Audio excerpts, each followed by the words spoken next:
ಕರ್ತನಲ್ಲಿ ಪ್ರಿಯ ಸಹೋದರ ಸಹೋದರಿಗಳೇ, ನಾವು ಕಳೆದ 2 ವಾರಗಳಿಂದ ಯೇಸು ಕ್ರಿಸ್ತನ ಬರುವಿಕೆಯ 4 ಥೀಮ್ ಬಗ್ಗೆ ನಾವು ನೋಡ್ತಾ ಇದ್ದೀವಿ. ಅದರಲ್ಲಿ ಇದುವರೆಗೂ ಯೇಸು ಕ್ರಿಸ್ತನ ಬರುವಿಕೆಯಿಂದ ಉಂಟಾದಂಥ ನಿರೀಕ್ಷೆ ಮತ್ತು ಎರಡನೇದಾಗಿ ಯೇಸು ಕ್ರಿಸ್ತನ ಅಡ್ವೆಂಟ್ ಇಂದ ಬಂದಂಥ ಪೀಸ್ ಅಂದರೆ ಸಮಾಧಾನ ನೋಡ್ಕೊಂಡ್ವಿ. ಇವತ್ತಿನ ದಿವಸ ಯೇಸು ಕ್ರಿಸ್ತನ ಬರುವಿಕೆಯಿಂದ ಉಂಟಾದಂಥ ಸಂತೋಷದ ಬಗ್ಗೆ ನಾವು ಧ್ಯಾನ ಮಾಡ್ಕೊಳ್ಳೋಣ. The joy of advent.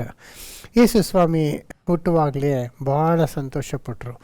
ದೇವದೂತರು ಆ ಕುರುಬರ ಹತ್ರ ಬಂದು ಅವ್ರು ಹೇಳಿದ ಮಾತುಗಳನ್ನ ನಾವು ಲೂಕ 2ನೇ ಅಧ್ಯಾಯ 8ನೇ ವಚನದಿಂದ ಓದ್ಬೋದು. ಆ ಸೀಮೆಯಲ್ಲಿ ಕುರುಬರು ಹೊಲದಲ್ಲಿದ್ದುಕೊಂಡು ರಾತ್ರಿಯಲ್ಲಿ ತಮ್ಮ ಕುರಿ ಹಿಂಡನ್ನು ಕಾಯುತ್ತಿರಲಾಗಿ ಕರ್ತನ ದೂತನೊಬ್ಬನು ಬಂದು ಅವರ ಎದುರಿನಲ್ಲಿ ನಿಂತನು. ಕರ್ತನ ಪ್ರಭೆಯು ಅವರ ಸುತ್ತಲೂ ಪ್ರಕಾಶಿಸಿತು. ಅವರು ಬಹಳವಾಗಿ ಹೆದರಿದರು. ಆ ದೂತನು ಅವರಿಗೆ, ಹೆದರಬೇಡಿರಿ, ಕೇಳಿರಿ, ಜನರಿಗೆಲ್ಲ ಮಹಾ ಸಂತೋಷವನ್ನುಂಟು ಮಾಡುವ ಶುಭ ಸಮಾಚಾರವನ್ನು ನಿಮಗೆ ತಿಳಿಸುತ್ತೇನೆ. ಎಲ್ಲರಿಗೂ ಉಂಟಾಗುವ ಮಹಾ ಸಂತೋಷದ ಸಮಾಚಾರವನ್ನು ತಿಳಿಸ್ತೀನಿ. ನೋಡಿದ್ರ, ಮಹಾ ಸಂತೋಷ ಅಂದರು. ಸೊ ಅದು ಮಹಾ ಸಂತೋಷ ಉಂಟು ಮಾಡುವಂಥ ಒಂದು ವಿಷಯ ಆಗಿದೆ ಯೇಸು ಸ್ವಾಮಿಯ ಬರುವಿಕೆ. ಆತನು ಹುಟ್ಟಿದ್ದೇ ಮಹಾ ಸಂತೋಷವನ್ನು ತರುವಂಥ ಸಮಾಚಾರವನ್ನು ಕೊಡುವುದಕ್ಕಾಗಿ. ಹಾಗಿರ್ಬೇಕಾದ್ರೆ ಸಂತೋಷ ಅನ್ನೋದು ನಮ್ಮೆಲ್ಲರಿಗೂ ಮುಖ್ಯ. ಸಮಾಧಾನ ಮುಖ್ಯ, ನಿರೀಕ್ಷೆ ಮುಖ್ಯ, ಸಂತೋಷ ಇರಬೇಕು.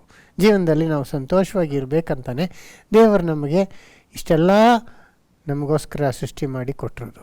ನಾವು ಸಂತೋಷವಾಗಿರಲಿ ಅಂದ್ಬಿಟ್ಟೆ ನಮ್ಮನ್ನ ಸೃಷ್ಟಿ ಮಾಡಿರೋದು. ದೇವರು ಯಾಕೆ ಮನುಷ್ಯನ ಸೃಷ್ಟಿ ಮಾಡ್ದ, ದೂತರನ್ನ ಯಾಕೆ ಸೃಷ್ಟಿ ಮಾಡ್ದ ಅಂತ ಪ್ರಶ್ನೆ ಕೇಳಿದ್ರೆ, ದೇವರು ಒಳ್ಳೆಯವರು. ಅವ್ರಿಗಿರುವಂಥ ಸಂತೋಷ ಇನ್ನೊಬ್ಬರು ಹಂಚ್ಕೊಳ್ಬೇಕು ಅಂತ ನಮ್ಮನ್ನು ಸೃಷ್ಟಿ ಮಾಡಿ ಆನಂದವಾಗಿರುವಂತೆ ಮಾಡಿದ್ದಾರೆ. ಸೊ ನಮ್ಮನ್ನು ಸೃಷ್ಟಿ ಮಾಡುವ ಉದ್ದೇಶ ಅಂದರೆ ಸಂತೋಷಕ್ಕೋಸ್ಕರ. ನಾವು ಹ್ಯಾಪಿಯಾಗಿರಬೇಕು, ಸಂತೋಷವಾಗಿರಲಿ ಅಂತಲೇ ಸೃಷ್ಟಿ ಮಾಡೋದು. ಆದ್ದರಿಂದನೇ ಆದಾಮನ ಅವರು ತನ್ನ ಸಾರೂಪ್ಯದಲ್ಲಿ ಸೃಷ್ಟಿ ಮಾಡಿ ಅವ್ರನ್ನ ಒಂದು ಸುಂದರವಾದಂಥ ಒಂದು ಸ್ಥಳದಲ್ಲಿ ಬಿಟ್ಟರು. ಅವರಿಗೆ ಸಂತೋಷ ಕೊಡುವಂಥ, ಸುಖ ಕೊಡುವಂಥ ಎಲ್ಲ ವಿಧವಾದಂಥ ಹಣ್ಣುಗಳು ಇತ್ತು ಅಲ್ಲಿ, ಮತ್ತು ನೋಡೋಕ್ಕೆ ರಮ್ಯವಾದಂಥ ಮರ ಗಿಡಗಳು ಕೂಡ ಅಲ್ಲಿ ಇತ್ತು ಅಂತ ನಾವು ನೋಡ್ತೀವಿ. ಒಂದು ಪ್ಯಾರಡೈಸ್, ಒಳ್ಳೆ ಪ್ಲೇಸ್ನಲ್ಲಿ ಅವ್ರು ಸಂತೋಷವಾಗಿರಲಿ ಅಂತಲೇ ಅವ್ರಿಗೆ ಅಂಥ ಒಂದು ಪ್ಲೇಸ್ನಲ್ಲಿ ಇಟ್ಟರು ಅನ್ನೋದನ್ನ ನಾವು ನೋಡ್ಬೋದು. ಆದಿಕಾಂಡ 2:9. ಮತ್ತು ಯೆಹೋವ ದೇವರು ನೋಟಕ್ಕೆ ರಮ್ಯವಾಗಿಯೂ ಊಟಕ್ಕೆ ಅನುಕೂಲವಾಗಿಯೂ ಇರುವ ಎಲ್ಲಾ ತರದ ಮರಗಳನ್ನು ಆ ಭೂಮಿಯಲ್ಲಿ ಬೆಳೆಯ ಮಾಡಿದನು. ಅದಲ್ಲದೆ ಆ ವನ ಮಧ್ಯದಲ್ಲಿ ಜೀವದಾಯಕ ವೃಕ್ಷವನ್ನು ನೋಡಿದ್ರ, ನೋಟಕ್ಕೆ ರಮ್ಯವಾಗಿ ತಿನ್ನುವುದಕ್ಕೆ ರುಚಿಕರವಾದಂಥ ಎಲ್ಲ ವೃಕ್ಷಗಳನ್ನು ಸೃಷ್ಟಿ ಮಾಡಿದ್ರು. ಅದರಿಂದ ನಮ್ಗೆ ಇವಾಗ ಕೂಡ ಒಂದು ತೋಟಕ್ಕೆ ಹೋದ್ರೆ ಸಂತೋಷ ಆಗಿದೆ. ಒಂದು ಮರ ಗಿಡನ, ಆ ಒಂದು ಹೂವನ ಹಸುರು ನೋಡಿದ್ರೇ ಒಂದು ಸಂತೋಷ ಆಗುತ್ತೆ.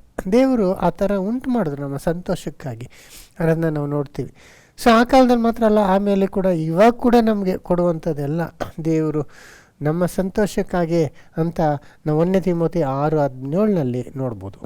ಇಹಲೋಕ ವಿಷಯದಲ್ಲಿ ಐಶ್ವರ್ಯವುಳ್ಳವರು ಅಹಂಕಾರಿಗಳಾಗಿರದೆ, ಅಸ್ತಿವಾರದ ಐಶ್ವರ್ಯದ ಮೇಲೆ ನಿರೀಕ್ಷೆಯನ್ನಿಡದೆ, ನಮ್ಮ ಅನುಭೋಗಕ್ಕೋಸ್ಕರ ನಮಗೆ ಎಲ್ಲವನ್ನೂ ಹೇರಾಳವಾಗಿ ದಯಪಾಲಿಸುವ ದೇವರ ಮೇಲೆ ನಿರೀಕ್ಷೆಯನ್ನಿಡಬೇಕೆಂತಲೂ.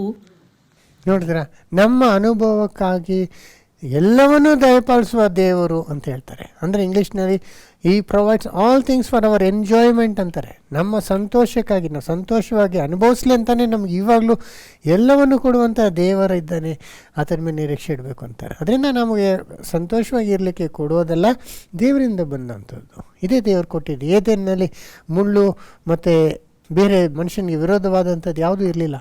ಅದೆಲ್ಲ ಆಮೇಲೆ ಬಂದಂಥದ್ದು ಅಲ್ವರ. ಏದೇನು ಸುಂದರವಾಗಿತ್ತು, ಅವನಿಗೆ ನೋವು ಕೊಡುವಂಥದ್ದು ಯಾವುದೂ ಇರಲಿಲ್ಲ. ಅವನು ಸಂತೋಷ ಕೊಡುವಂಥದ್ದೇ ಅದರಲ್ಲಿ ಇದ್ದಿದ್ದು ನಾವು ಚೆನ್ನಾಗಿ ತಿಳ್ಕೊಬೋದು. ಅದರಿಂದ ಸಂತೋಷ ಅನ್ನೋದು ಭಾಳ ಮುಖ್ಯ. ಸಹೋದರ ಸಹೋದರಿ, ಪರಿಶುದ್ಧಾತ್ಮನ ಫಲದಲ್ಲಿ ನಾವು ನೋಡುವಾಗ ಕೂಡ ಸಂತೋಷ ಅನ್ನೋದು ಮೊದಲನೇದಾಗಿ ಹೇಳಿರೋದನ್ನ ನಾವೆಲ್ಲರೂ ತಿಳ್ಕೊಂಡಿದ್ದೀವಿ. ಅಂದರೆ ಪರಿಶುದ್ಧಾತ್ಮನ ಫಲ ಪ್ರೀತಿ, ಆಮೇಲೆ ಸಂತೋಷ ಅಂತಾರೆ. ಸೊ ಪ್ರೀತಿನಲ್ಲಿ ಇರುವಂಥ ಈ ಬೇರೆ ಎಲ್ಲ ಗುಣಗಳನ್ನ ಅವ್ರು ಹೇಳುವಾಗ ಸಂತೋಷ ಅನ್ನೋದು ಮೊದಲನೇದಾಗಿ ಹೇಳೋದು ನಾವು ನೋಡ್ತೀವಿ. ಅನೇಕ ಕಾರಣದಿಂದ ನಾವು ಸಂತೋಷವಾಗಿರ್ಬೋದು. ನಮ್ಮನ್ನು ಸಂತೋಷಪಡಿಸೋದು ಅನೇಕ ವಿಷಯಗಳು. ಅಲ್ವರ. ಇವಾಗ ಅನಿಮಲ್ಸು ದೇವ್ರು ಸೃಷ್ಟಿ ಮಾಡಿದ್ರು, ಅಂದರೆ ಪ್ರಾಣಿಗಳು ಅಲ್ವಾ. ಏದನ್ನಲ್ಲಿ ಎಲ್ಲ ಥರ ಪ್ರಾಣಿಗಳು, ಅದು ಅವ್ರಿಗೆ ಸ್ನೇಹಿತವಾಗಿತ್ತು, ಅವ್ರನ್ನ ಪ್ರೀತಿಯಾಗಿ ಅವರು ಅದ್ರ ಜೊತೆ ಆಡ್ಕೊಳ್ಳೋರು ಅನ್ನುವಾಗ ಈ ಅನಿಮಲ್ಸನ್ನ ದೇವ್ರು ಸೃಷ್ಟಿ ಮಾಡಿದ್ರೆ ನಮ್ಮ ಸಂತೋಷಕ್ಕಾಗಿ ಅಲ್ವಾ. ಈಗ ನಾಯಿ ಅಂದ್ಕೊಳ್ಳಿ, ಅದೆಷ್ಟು ಚೆನ್ನಾಗಿ ಮುದ್ದಾಗಿ ಬರೆದು ನಮ್ಮ ಹತ್ರ ಇದು ಮಾಡ್ತದೆ ಅಲ್ವರ. ಬೆಕ್ಕಾಗಲಿ, ಎಷ್ಟು ಜನ ಇದನ್ನು ಎಷ್ಟು ಇಷ್ಟಪಟ್ಟಿದ್ದಾರೆ ಅಂದರೆ ಅದು ಇಲ್ದಿರೋ ಇರೋಕ್ಕೆ ಆಗೋದಿಲ್ಲ ಅನೇಕರಿಗೆ. ಒಂದು ಯವನ ಸಹೋದರಿ, ಒಂದು ಸ್ತ್ರೀ, ಆ ನಾಯಿ ಅದು ಗುಣಪಡಿಸೋಕ್ಕಾಗ್ದಿರೋ ಸತ್ತೋಯ್ತು ಅಂದ್ಬಿಟ್ಟು ಅದ್ರ ಜೊತೆ ಅವರು ಸೂಸೈಡ್ ಮಾಡ್ಕೊಂಡಿದ್ದಾರೆ. ಅಂದರೆ ಅಷ್ಟು ಪ್ರೀತಿ ಅಲ್ವರ. ಒಂದು ಜಂತುಗಳಂದರೆ ಮನುಷ್ಯನಿಗೆ ಸಂತೋಷ ಕೊಡುವಂಥದ್ದಾಗಿದೆ ಅನ್ನೋದನ್ನ ನಾವು ನೋಡ್ಬೋದು. ಅದಕ್ಕೆ ದೇವರು ಸೃಷ್ಟಿ ಮಾಡಿದ್ದು ಮಾತ್ರ ಅಲ್ಲ, ನಮಗೆ ಅನೇಕ ವಿಷಯ ಸಂತೋಷ ಕೊಡ್ತದೆ. ಫ್ರೆಂಡ್ಸು ಅಲ್ವ, ಬೇರೆಯವ್ರನ್ನ ನೋಡಿದ್ರೆ ಒಂದೆಷ್ಟು ಸಂತೋಷ, ಅವ್ರ ಜೊತೆ ಆಡೋ ಅಂಥದ್ದು ಅಲ್ವ. ಅದು ಗೇಮ್ಸ್ ಆಗಿರ್ಬೋದು, ಇಲ್ಲ ಬೇರೆ ರೀತಿ ಒಬ್ಬರ ಜೊತೆ ಒಬ್ಬರು ಮಾತಾಡೋದು, ಸೊ ಜೋಕ್ಸ್ ಹೇಳೋದು. ಇವಾಗ ಯಾವುದಾನ ಒಂದು ನಗ್ತೀವಿ ಅಂದ್ಕೊಳ್ಳಿ, ಆವಾಗ ಇನ್ನೊಬ್ಬರ ಹತ್ರ ಹೇಳುವಾಗ ಇನ್ನೂ ನಮಗೆ ಸಂತೋಷ ಆಗ್ತದೆ ಅಲ್ವರ. ಈ ಥರ ಸಂತೋಷ ಕೊಡುವಂಥದ್ದು. ಕೆಲವರಿಗೆ ಈಜಾಡೋದಂದರೆ ಅದೇ ಒಂಥರ ಸಂತೋಷ. ನಿಮಗೆ ಅದು ಅನುಭವ ಆಗಿದೆ ಅಂತ ನಿಮಗೆ ಗೊತ್ತಿರ್ತದೆ. ಒಂದು ಆಕಾಶದಲ್ಲಿ ಪಕ್ಷಿಗಳು ಹಾರೋ ಥರ, ಸಮುದ್ರದಲ್ಲಿ ನೀರಿನಲ್ಲಿ ಮೀನುಗಳ ಥರ ಹಾರೋದು, ಅದೊಂಥರ ಸಂತೋಷ ಇರ್ತದೆ ಅಲ್ವರ. ಅದೇ ಥರ ತಿನ್ನುವಂಥ ಹಣ್ಣುಗಳಿಂದ ನಮಗೆ ಎಷ್ಟು ಸಂತೋಷ ಸಿಗುತ್ತೆ. ಊಟನೇ ಭಾಳ ದೊಡ್ಡ ಸಂತೋಷ ಅಲ್ವಾ. ಎಷ್ಟು ಡಿಫ್ರೆಂಟ್ ಟೈಪ್ಸ್ ದೇವರು ಸೃಷ್ಟಿ ಮಾಡಿದೆ ಅಲ್ವರ. ನಾವು ನೋಡಬೇಕಾದ್ರೆ ಅದು ಧಾನ್ಯಗಳಾಗಿರ್ಬೋದು, ಇಲ್ಲ ತರಕಾರಿ ಆಗಿರ್ಬೋದು, ಇಲ್ಲಾಂದರೆ ಬೇರೆ ಬೇರೆ ಥರ ಮಸಾಲೆಗೆ ಬೇಕಿರೋಂಥದ್ದು ಒಂಥರ ಹಾಕಿ ಮಾಡಿ ಒಳ್ಳೆ ಸುವಾಸನೆ ಕೊಡುವಂಥ ಆಹಾರನ ನಾವು ಮಾಡಿ ತಿನ್ನುವಂತೆ ದೇವರೆಲ್ಲ ಮಾಡಿದ್ದಾರೆ. ಚಾಕ್ಲೇಟ್ ಮಾಡಿದ್ದಾರೆ ನೋಡಿ, ಚಾಕ್ಲೇಟನ್ನು, ಖೋಖೋನ ಸೃಷ್ಟಿ ಮಾಡಿದ, ಅದನ್ನ ಎಷ್ಟು ನಮಗೆ ಸಂತೋಷ ಕೊಡ್ತದೆ. ಆ ಥರ ಪ್ರತಿಯೊಂದು ಪದಾರ್ಥನೂ ನಮ್ಮ ಸಂತೋಷಕ್ಕಾಗಿ ದೇವರು ಸೃಷ್ಟಿ ಮಾಡಿದ್ದಾರೆ ಅಂತ ನಾವು ಹೇಳ್ಬೋದು. ಅದು ಮಾತ್ರ ಅಲ್ಲ, ಸಹೋದರ ಸಹೋದರಿ, ಒಂದು ಮ್ಯೂಸಿಕ್ ಕೇಳಿಸ್ಕೊಳ್ಳೋದ್ರಲ್ಲಿ ಎಷ್ಟು ಸಂತೋಷ. ನಮಗೆ ಮ್ಯೂಸಿಕ್ನ ಅಪ್ರಿಷಿಯೇಟ್ ಮಾಡೋ ಒಂದು ಗುಣ ಕೊಟ್ಟಿದ್ದಾರೆ. ಕೆಲವರಿಗೆ ಆ ಮ್ಯೂಸಿಕ್ ಬಾರಿಸುವಂಥ ಟ್ಯಾಲೆಂಟ್ ಕೊಟ್ಟಿದ್ದಾರೆ. ಅದ್ರ ಕೇಳಿಸ್ಕೊಳ್ಳೋದ್ರಲ್ಲಿ ಎಷ್ಟು ಸಂತೋಷ ಪಡ್ತೀವಿ ಅಲ್ವರ. ಇನ್ನು ಕೆಲವರಿಗೆ ಅಡ್ವೆಂಚರ್ ಅಂದರೆ ಇಷ್ಟ, ದೊಡ್ಡ ಪರ್ವತ ಮೇಲೆ ಎಕ್ಕೋದಂದರೆ ಇಷ್ಟ. ಇನ್ನು ಕೆಲವರಿಗೆ ಕುದುರೆ ಮೇಲೆ ರೈಡ್ ಮಾಡೋದು ಅಂದರೆ ಅದೊಂಥರ ಸಂತೋಷ ಕೊಡ್ತದೆ. ಏನೇನೋ ರಕರಕವಾದಂಥ ಒಂದು ಎಕ್ಸೈಟ್ಮೆಂಟ್ನ ಹುಡ್ಕೊತವರಾಗಿದ್ದಾರೆ. ಆಮೇಲೆ ಮಾತ್ರ ಅಲ್ಲ, ನಮ್ಮ ಜೀವನದಲ್ಲಿ ನಾವು ಯಾವುದನ್ನ ಒಂದು ಕೆಲಸನ ಮಾಡಿ ಸಾಧಿಸಿದ್ರೆ ಅದರಲ್ಲೂ ಒಂದು ಸಂತೋಷ ಇದೆ. ಒಂದು ಅಚೀವ್ಮೆಂಟು, ಒಂದು ಗ್ರ್ಯಾಜುಯೇಟ್ ಆದ್ವಿ, ಇಲ್ಲ ನಮ್ಮ ಬಿಸ್ನೆಸ್ನಲ್ಲಿ ನಮಗೆ ಪ್ರಾಫಿಟ್ ಬಂತು ಅಲ್ವರ, ಒಂದು ಆದಾಯ ಬಂತು, ಇಲ್ಲಾಂದರೆ ಯಾವುದೋ ಒಂದು ಕೆಲಸನ ಮಾಡಿ ನಾವು ಮುಗಿಸಿದ್ವಿ ಅನ್ನುವಾಗ ಇದೆಲ್ಲ ನಮಗೆ ಸಂತೋಷ ಕೊಡುವಂಥದ್ದಾಗಿದೆ ಸಹೋದರ ಸಹೋದರಿ. ಆದರೆ ಅನೇಕ ಸಂತೋಷಗಳು ಆ ಮೊಮೆಂಟಿಗಿರುತ್ತೆ, ಆಮೇಲೆ ಅದು ಹೋಗ್ಬಿಡುತ್ತೆ ಅಲ್ವರ. ಅದು ಹೆಂಗೆ ಅಂದರೆ, ಒಂದು ಊಟ ಮಾಡಿದೆ ಅಂದ್ಕೊಳ್ಳಿ, ಊಟ ಮಾಡೋ ತನಕ ಚೆನ್ನಾಗಿರುತ್ತೆ, ಆಮೇಲೆ ಅದು ಹೋಗ್ಬಿಡುತ್ತೆ, ಮರ್ತೋಗ್ತೀವಿ. ಅಂದರೆ ಸ್ವಲ್ಪ ಕಾಲವರೆಗೆ ಇರುತ್ತೆ. ಯಾವುದೋ ಒಂದು ಡ್ರೆಸ್ ಹಾಕ್ಕೊತೀವಿ, ಅಲ್ಲಿ ಹಾಕ್ಕೊಂಡು ಹೋಗಿ ಬರೋ ತನಕ ಅಲ್ಲಿ ಚೆನ್ನಾಗಿರ್ತದೆ. ಆ ಥರ ಕೆಲವು ಮೊಮೆಂಟರಿ ಇರ್ತದೆ, ಕೆಲವು ಸಂತೋಷ ಇನ್ನು ಭಾಳ ಕಾಲ ಇರ್ತದೆ ಅಲ್ವಾ, ಲೈಫ್ ಲಾಂಗ್ ಇರುತ್ತೆ. ಈಗ ಒಂದು ಪ್ರೀತಿ ಮಾಡುವಂಥದ್ದು, ಒಂದು ರಿಲೇಷನ್ಶಿಪ್ ಇರ್ಬೋದು, ಇಲ್ಲ ಮದುವೆ ಆಗುವಂಥದ್ದು ಇರ್ಬೋದು, ಮತ್ತು ಇಲ್ಲ ಮನೆ ಕಟ್ಟುವಂಥದ್ದು ಇರ್ಬೋದು. ಇದೆಲ್ಲ ನಾವು ಲೈಫ್ ಲಾಂಗ್ ನಮಗೆ ಆ ಸಂತೋಷಗಳು ಇರ್ತದೆ ಅಂತ ಕೂಡ ನಾವು ಹೇಳ್ಬೋದು. ಒಂದು ವೆಹಿಕಲ್ ತಗೊಳ್ಳೋಂಥದ್ದಾಗಲಿ ಅನೇಕ ವರ್ಷಗಳು ನಮ್ಮ ಮುಂದೆಗೆ ಅದು ಇರ್ತದೆ ಅನ್ನೋದು ಒಂದು ಲಾಸ್ಟಿಂಗ್ ಸಂತೋಷ ಅಂತ ಕೂಡ ನಾವು ಹೇಳ್ಬೋದು. ಅದು ನಮ್ಮ ಕೆಲಸ ಆಗಿರ್ಬೋದು, ನಮ್ಮ ಮಕ್ಕಳು ನಮಗೆ ಎಷ್ಟು ಸಂತೋಷ ಕೊಡುವಂಥವ್ರಾಗಿರ್ತದೆ. ಇದೆಲ್ಲ ಲಾಂಗ್ ಟರ್ಮ್, ನಮ್ಮ ಲೈಫ್ ಲಾಂಗ್ ನಮಗೆ ಆ ಸಂತೋಷ ಇರ್ತದೆ ಅನ್ನೋದನ್ನ ನಾವು ನೋಡ್ಬೋದು. ಆದರೆ ಇದೆಲ್ಲ ಕೂಡ ಒಂದು ದಿವಸ ನಾವು ಕಳ್ಕೊಳ್ತೀವಿ. ಯಾವಾಗಂದರೆ ನಾವು ತೀರ್ಕೊಂಡಾಗ ಅಲ್ವರ. ಯಾವುದು ಪರ್ಮನೆಂಟ್ ಇಲ್ಲ ನೋಡಿ. ನಾವು ಕಷ್ಟಪಟ್ಟು ಸಂಪಾದಿಸ್ತೀವಿ, ಅಷ್ಟು ಹಣ ಮಾಡಿ ದೊಡ್ಡ ಮನೆ ಕಟ್ತೀವಿ, ಮದುವೆ ಮಾಡಿಕೊಂಡು ಮಕ್ಕಳ ಜೊತೆ ಏನೇನು ಬೇಕೋ ಮನೆಯಲ್ಲೆಲ್ಲ ತುಂಬಿಸ್ಕೊಂಡು, ನಮಗೆ ಬೇಕಾಗ ಮ್ಯೂಸಿಕ್ ಬೇಕಾ, ಸ್ಪೋರ್ಟ್ಸ್ದು ಬೇಕಾ, ಬಟ್ಟೆಗಳು ಬೇಕಾ, ಆಭರಣಗಳು ಬೇಕಾ, ಎಲ್ಲ ನಾವು ಇಟ್ಕೊಂಡು ಅನುಕೂಲವಾಗಿರ್ತೀವಿ. ಆದರೆ ಒಂದು ದಿವಸ ಪ್ರಾಣ ಹೋದರೆ ಎಲ್ಲ ಬಿಟ್ಟು ನಾವು ಹೋಗ್ಬೇಕಾಗ್ತದೆ ಅಲ್ವ. ಯಾಕೆಂದರೆ ಮನುಷ್ಯ ಪಾಪ ಮಾಡಿದಾಗ ಆದಾಮ ದೇವರಿಗೆ ವಿರುದ್ಧವಾಗಿ, ಆಗ ಅವನ ಮೇಲೆ ಮರಣನ ಬಂದ್ಬಿಡ್ತು. ಪಾಪದ ಸಂಬಳ ಮರಣ ಅಂದಂಗೆ ಅವ್ನು ಮಾಡಿದ ತಪ್ಪಿಗೆ ದೇವರು ಮರಣನ ದಂಡನೆ ಕೊಟ್ಟು ಅವನ್ನ ಕಳಿಸಿದ್ರು. ಅದರಿಂದ ಇರೋಷ್ಟು ದಿನ ಚೆನ್ನಾಗಿರ್ತಾನೆ, ಆಮೇಲೆ ಅವನೇನಾಗ್ತಾನೆ, ಎಲ್ಲನ ಬಿಟ್ಟು ಹೋಗ್ಬೇಕಾಗ್ತದೆ. ನನಗೆ ಯಾವುದೇ ಸಂತೋಷ ಇದ್ದರೂ, ಎಷ್ಟೇ ಹಣ ಇದ್ದರೂ, ನಮ್ಗೆ ಎಷ್ಟೇ ಸ್ನೇಹಿತರು ಇದ್ದರೂ, ಎಲ್ಲ ಪ್ರಾಪರ್ಟಿ ಇದ್ದರೂ, ನಾವು ಅದೆಲ್ಲ ಬಿಟ್ಟು ಹೋಗ್ಬೇಕಾಗ್ತದೆ. ಯಾವುದೂ ಶಾಶ್ವತ ಇಲ್ಲ ಅಲ್ವರ. ಅದ್ರ ಬಗ್ಗೆ ನಾವು ಯೋಚನೆ ಮಾಡುವಾಗ ಇದು ಹೆಂಗೆ ಅಂದರೆ, ಒಂದು ಟ್ರೈನಲ್ಲಿ ನಾವು ಹೋಗೋ ಥರ, ಟ್ರೈನಲ್ಲಿ ಎಲ್ಲೋ ದೂರ ಪ್ರಯಾಣ ಮಾಡ್ಕೊಂಡು ಹೋಗ್ತಿದ್ದೆ ಅಂದ್ಕೊಳ್ಳಿ. ಆಗ ಒಬ್ಬೊಬ್ಬರು ಒಂದೊಂದು ಕಂಪಾರ್ಟ್ಮೆಂಟ್ ಇರ್ತಾರೆ. ಕೆಲವರು ಜನ್ರಲ್ ಕಂಪಾರ್ಟ್ಮೆಂಟ್ ಇರ್ತಾರೆ, ಅವರಿಗೆ ಟಿಕೆಟ್ ತಗೊಳ್ಳೋಕ್ಕೆ ಜಾಸ್ತಿ ಅವರಿಗೆ ಕಾಸಿರಲ್ಲ ಅಂದ್ಕೊಳ್ಳಿ, ಅಡ್ಜಸ್ಟ್ ಮಾಡಿಕೊಂಡು ಜನ್ರಲ್ನಲ್ಲಿ ಹೋಗ್ತಾ ಇರ್ತಾರೆ. ಅಲ್ಲಿ ನೂಕು ನುಗ್ಲಾಟ ಹೆಂಗೋ ಮಾಡಿಕೊಂಡು ಅವರು ಪ್ರಯಾಣ ಮಾಡ್ತಾರೆ. ಸ್ವಲ್ಪ ಕಷ್ಟ ಅಂದ್ಕೊಳ್ಳಿ, ಆದರೂ ಪ್ರಯಾಣ ಅದೇ ಟ್ರೈನಲ್ಲಿ ನಡೀತದೆ. ಇನ್ನು ಕೆಲವರು ರಿಸರ್ವ್ ಮಾಡ್ಕೊಂಡಿರ್ತಾರೆ, ರಿಸರ್ವ್ ಮಾಡಿಕೊಂಡು ಅವ್ರದ್ದು ಟಿಕೆಟ್ ಇಟ್ಕೊಂಡಿರ್ತಾರೆ, ಅವ್ರ ಸೀಟ್ ಹುಡ್ಕೊಂಡೋಗಿ ನೋಡ್ತಾರೆ. ಆಗ ಅವರಿಗೆ ನಂದು ಇದು ಸೀಟು, ನಾನು ರಿಸರ್ವ್ ಮಾಡ್ಕೊಂಡಿದ್ದೀನಿ, ಆ ಜಾಗದಲ್ಲಿ ಬೇರೆ ಯಾರನ್ನು ಕೂತಿದ್ರೆ ಅವ್ರು ನೆಬ್ಬಸ್ಬಿಡ್ತಾರೆ, ಪ್ರೂಫ್ ತೋರಿಸ್ತಾರೆ, ನೋಡಿ ಪತ್ರ ಇಲ್ಲೇ ಇದೆ, ಟಿಕೆಟು, ಆಮೇಲೆ ಆಚೆ ಹೆಸರು ಬರೆದಿರ್ತದೆ, ಅವ್ರ ಹೆಸರು, ಅದೆಲ್ಲ ಕನ್ಫರ್ಮ್ ಮಾಡಿಕೊಂಡು ನನ್ನ ಸೀಟು ಅಂತ ಹ್ಯಾಪಿಯಾಗಿ ಕೂತ್ಕೊತಾರೆ. ಇನ್ನು ಕೆಲವರು ಫಸ್ಟ್ ಕ್ಲಾಸಲ್ಲಿ ಹೋಗ್ತಾ ಇರ್ತಾರೆ, ಎ ಸಿನಲ್ಲಿ ಇನ್ನೂ ಅನುಕೂಲವಾಗಿ ಹೋಗ್ತಾರೆ ಇರ್ತಾರೆ. ಅದೆಲ್ಲ ಒಂದೇ ಟ್ರೈನಿದ್ದಾರೆ, ಹೋಗ್ತಾ ಇರ್ತಾರೆ. ಹೋಗುವಾಗ ಒಂದು ಸ್ವಲ್ಪ ಸಂತೋಷ ಇರ್ತದೆ ಅವ್ರಿಗೆ. ಇನ್ನು ಕಿಟಕಿಲಿ ನೋಡಿದಾಗ ಆ ಸೀನ್ರಿಗಳು, ಮರ ಗಿಡಗಳು, ನದಿಗಳು, ಪರ್ವತ ಇದೆಲ್ಲ ನೋಡ್ಕೊಂಡು ಹೋಗ್ತಾರೆ. ಅದೊಂದು. ಆಮೇಲೆ ನಾವು ಪ್ರಯಾಣ ಮಾಡುವಾಗ ಅಲ್ಲಿ ಬರುವಂಥದ್ದೆಲ್ಲ ತಿನ್ಕೊಂಡು ಹೋಗ್ತಾಯಿದ್ದೆ. ಕಡಲೆಕಾಯಿ ಬೀಜ ಬರ್ಬೋದು, ಐಸ್ ಕ್ರೀಮ್ ಬರ್ಬೋದು, ಏನು ಬಂದರೆ ಅದು ತಗೊಂಡು ತಿಂತಾ ಇರೋದು, ಅದೊಂಥರ ಆನಂದ ಇರುತ್ತೆ. ಆಮೇಲೆ ಅಕ್ಕಪಕ್ಕದವ್ರ ಹತ್ರ ಸ್ವಲ್ಪ ಪರಿಚಯ ಮಾಡಿಕೊಂಡು ಮಾತುಕತೆ ಆಡೋದು, ಇದೆಲ್ಲ ಒಂಥರ ಇರ್ತದೆ. ನಾವು ನಮ್ಮ ಸ್ಪಾಟ್ ಇದು, ನನ್ನ ಸೀಟ್ ಇದು ಅನ್ನೋದು ನಾವು ಕೂತ್ಕೊಳ್ತೀವಿ, ಒಂದು ಹ್ಯಾಪಿಯಾಗಿ ರಿಲ್ಯಾಕ್ಸ್ ಆಗ್ತೀವಿ. ಆದರೆ ಫೈನಲಿ ಆ ಟ್ರೈನು ಹೋಗ್ತಾ ಇರ್ತದೆ. ಆಮೇಲೆ ನಮ್ಮ ಒಂದು ಫೈನಲ್ ನಮ್ಮ ಇಳುವಂಥ ಟೈಮ್ ಬರ್ತದೆ. ಆಗ ನಮ್ಮ ಸ್ಟೇಷನ್ ಬಂದಾಗ ನಾವು ಇಳಿದು ಹೋಗ್ತಾನೇ ಇರಬೇಕು. ಆಗ ಒನ್ಸ್ ನಾವು ಇಳಿದು ಹೋದ್ಮೇಲೆ ನಮ್ಮದು ಸೀಟು ಅನ್ನೋದು ಬರೋದಿಲ್ಲ. ಟಿಕೆಟ್ ನಮ್ಮ ಕೈಲಿ ಇದ್ದರೂ ಅದು ಏನೂ ಪ್ರಯೋಜನ ಆಗೋದಿಲ್ಲ. ಅದು ಪ್ರಯಾಣ ಅಲ್ಲಿ ತನಕನೇ ನಾವು ರೀಚ್ ಆದಮೇಲೆ ನಮಗೂ ಅದಕ್ಕೂ ಸಂಬಂಧ ಇರೋದಿಲ್ಲ ಅಲ್ವರ. ಎಲ್ಲ ಬಿಟ್ಟು ನಮ್ಮ ಸೀಟ್ ಅಂತ ಬಿಟ್ಟು ಎಲ್ಲ ಬಿಟ್ಟು ಹೋಗ್ತಾ ಇರಬೇಕು. ಹಂಗೇ ಜೀವನ ಕೂಡ. ಈ ಜೀವನ ಒಂದು ಪ್ರಯಾಣ ಥರ ಹೋಗ್ತಾನೇ ಇದ್ದೀವಿ. ನಾವು ಹುಟ್ಟಿದಾಗಿಂದ ಮರಣವರೆಗೂ ಹೋಗ್ತಾ ಇದ್ದೀವಿ. ದಾರಿನಲ್ಲಿ ನಾವು ಎಷ್ಟೋ ಸಂತೋಷನ ಅನುಭವಿಸ್ತೀವಿ. ನಮ್ಮದು ಅಂದ್ಕೊಂಡು ನಾವು ಒಂದು ಸೈಟ್ ತೊಗೊತೀವಿ, ಮನೆ ತೊಗೊತೀವಿ, ಪತ್ರ ಎಲ್ಲ ಮಾಡಿ ಖಾತಾ ಮಾಡಿಸಿ ಇದೇ ನಮ್ಮದು ಅಂತ ಭಾಳ ನಾವು ಹೋರಾಟ ಮಾಡಿ ಹ್ಯಾಪಿಯಾಗಿ ನಾವು ಸೆಟ್ಲ್ ಆಗ್ತೀವಿ. ಎಷ್ಟೇ ಮಾಡಿದ್ರೆ ಏನೇನೇ ನಮ್ಮದಾಗಿ ಇರ್ಬೋದು, ಆದರೆ ಒಂದು ದಿವಸ ಪ್ರಾಣ ಹೋದಾಗ ಎಲ್ಲ ಬಿಟ್ಟು ಹೋಗ್ಬೇಕು. ನಮಗೂ ಅದಕ್ಕೂ ಸಂಬಂಧನೇ ಇಲ್ಲ ಅನ್ನೋ ಥರ ಹೋಗ್ತಾ ಇರಬೇಕಲ್ವ ಸೋದರ. ಇದೆಷ್ಟು ನಿಜ ನೋಡಿ. ನಮಗೆ ಈಗ ಈ ನಮ್ಮ ಪ್ರಾಪರ್ಟಿನಲ್ಲಿ ನಮಗೆ ಬಂದಂಥ ಶೇರೆಲ್ಲ ಬಂದಮೇಲೆ ಅದನ್ನು ನಾವು ರಿಜಿಸ್ಟ್ರ್ ಮಾಡಿಕೊಂಡು ಈ ಖಾತಾ ಮಾಡಿಸಿ ನಮ್ಮ ಹೆಸರಿಗೆ ಅಂತ ನಾವು ಮಾಡ್ಕೊಂಡ್ಮೇಲೆ ಒಂದು ಸಂತೋಷ. ಯಾಕಂದರೆ ನಮಗೆ ಈ ಪರ್ಟಿಕ್ಯುಲರ್ಲಿ ಜಾಸ್ತಿ ಸ್ಥಳ ಬೇಕಿದೆ. ನಮ್ಮಲ್ಲಿ ಭಾಳ ಜನ ಸರ್ವಿಸಿಗೆ ಬರೋದ್ರಿಂದ ನಾವು ಹಾಲ್ನ ಖಾಲಿಯಾಗಿ ಇಟ್ಕೊಬೇಕು. ಯಾಕಂದರೆ ಸಂಡೇ ಬರುವಾಗ 150-200 ಮತ್ತು ಕನ್ವೆನ್ಷನ್ ಆಗುವಾಗ ತುಂಬ ಜನ ಬರೋದು ಅಲ್ಲೇ ಇರೋದ್ರಿಂದ ನಮಗೆ ದೊಡ್ಡ ಸ್ಥಳ ಬೇಕಾಗಿದೆ. ಅದರಿಂದ ನಮಗೆ 3 ಫ್ಲೋರ್ಸು ನಮಗೇನೆ ನಮ್ಮ ಅಕ್ಕಂದಿರು ಬಿಟ್ಕೊಟ್ಟಿರೋದು ಅದೊಂದು ಭಾಳ ದೊಡ್ಡ ಸಂತೋಷ ಈ ವರ್ಷದಲ್ಲಿ. ಮತ್ತು ಅದನ್ನು ರಿಜಿಸ್ಟ್ರೇಷನ್ ಮಾಡ್ಕೊಬೇಕು ಅದೆಲ್ಲ ಅಂತ ನಾವು ಹೋರಾಡ್ತಿದ್ದೀವಿ. ಅದೆಲ್ಲ ಮಾಡುವಾಗ ಒಂದು ತೃಪ್ತಿ, ಒಂದು ಸಂತೋಷ, ದೇವರು ನಮಗೆ ಸ್ಥಳ ಕೊಟ್ಟು ನಮ್ಮದು ಅಂತ ಒಂದು ಅನಿಸುತ್ತೆ ಅಲ್ವರ. ಒಂದು ಸುಖವಾಗಿದ್ದೇವೆ, ಎಲ್ಲ ಗಿಡ ಮರ ಎಲ್ಲ ಇಟ್ಕೊಂಡು ಒಂದು ಹ್ಯಾಪಿ ಕಂಫರ್ಟಬಲ್ ಆಗಿದ್ದೀವಿ ಅಂದ್ಕೊಳ್ಳಿ. ಆದರೆ ಎಷ್ಟು ಕಾಲ? ಈಗಲೇ ನನಗೆ ಆಲ್ಮೋಸ್ಟ್ 60s ಬರ್ತಾಯಿದೆ. ಇನ್ನೊಂದು 10 ಇಯರ್ಸ್ ಮ್ಯಾಕ್ಸಿಮಮ್ಮು, ಇಲ್ಲ ಇನ್ನೊಂದು 10 ಇಯರ್ಸ್ ಅಷ್ಟೇ. ಅಷ್ಟು ಬೇಗ ಏನಾಗ್ಬಿಡುತ್ತೆ, ನಮ್ಮ ಏಜ್ ಆಗೋಗ್ಬಿಡುತ್ತೆ. ಆಮೇಲೆ ಒಂದು ಸರ್ಟನ್ ಸ್ಟೇಟ್ ಆದಮೇಲೆ ಇದ್ರೂ ಪ್ರಯೋಜನ ಇಲ್ಲ, ನಮಗೇನು ಜ್ಞಾಪಕ ಇರೋದಿಲ್ಲ. ನಮ್ಮ ಹತ್ರ ಎಷ್ಟು ಹಣ ಇರ್ಬೋದು, ಎಲ್ಲ ಸ್ಥಳ ನಮ್ಮದೇ ಆಗಿರ್ಬೋದು, ಆದರೆ ನಾವೆಲ್ಲ ಬಿಟ್ಟು ಹೋಗ್ತಾ ಇರಬೇಕು. ನಮ್ಮ ತಾಯಿಯವರು ಹಂಗೆಲ್ಲ, ಇದು ಎಂಟೈರ್ ಬಿಲ್ಡಿಂಗ್ ಅವರ ಹೆಸರಲ್ಲೇ ಇತ್ತು. ನಮ್ಮ ತಂದೆಯದಾಗಿತ್ತು. ನಮ್ಮ ತಂದೆಯಿಂದ ನಮ್ಮ ತಾಯಿಗೆ ಹೋಗಿ ಅದನ್ನ ಟ್ರಾನ್ಸ್ಫರ್ ಮಾಡ್ಕೊಂಡು ಖಾತಾ ಮಾಡಿ ಎಲ್ಲ ಮಾಡಿ ಅವರು ನಂದು ಅಂತ ಸ್ವಲ್ಪ ವರ್ಷ ಇದ್ದರು. ಅದೆಲ್ಲ ಬಿಟ್ಬಿಟ್ಟು ಲಾಸ್ಟಲ್ಲಿ ಹೋದ್ರಲ್ಲ.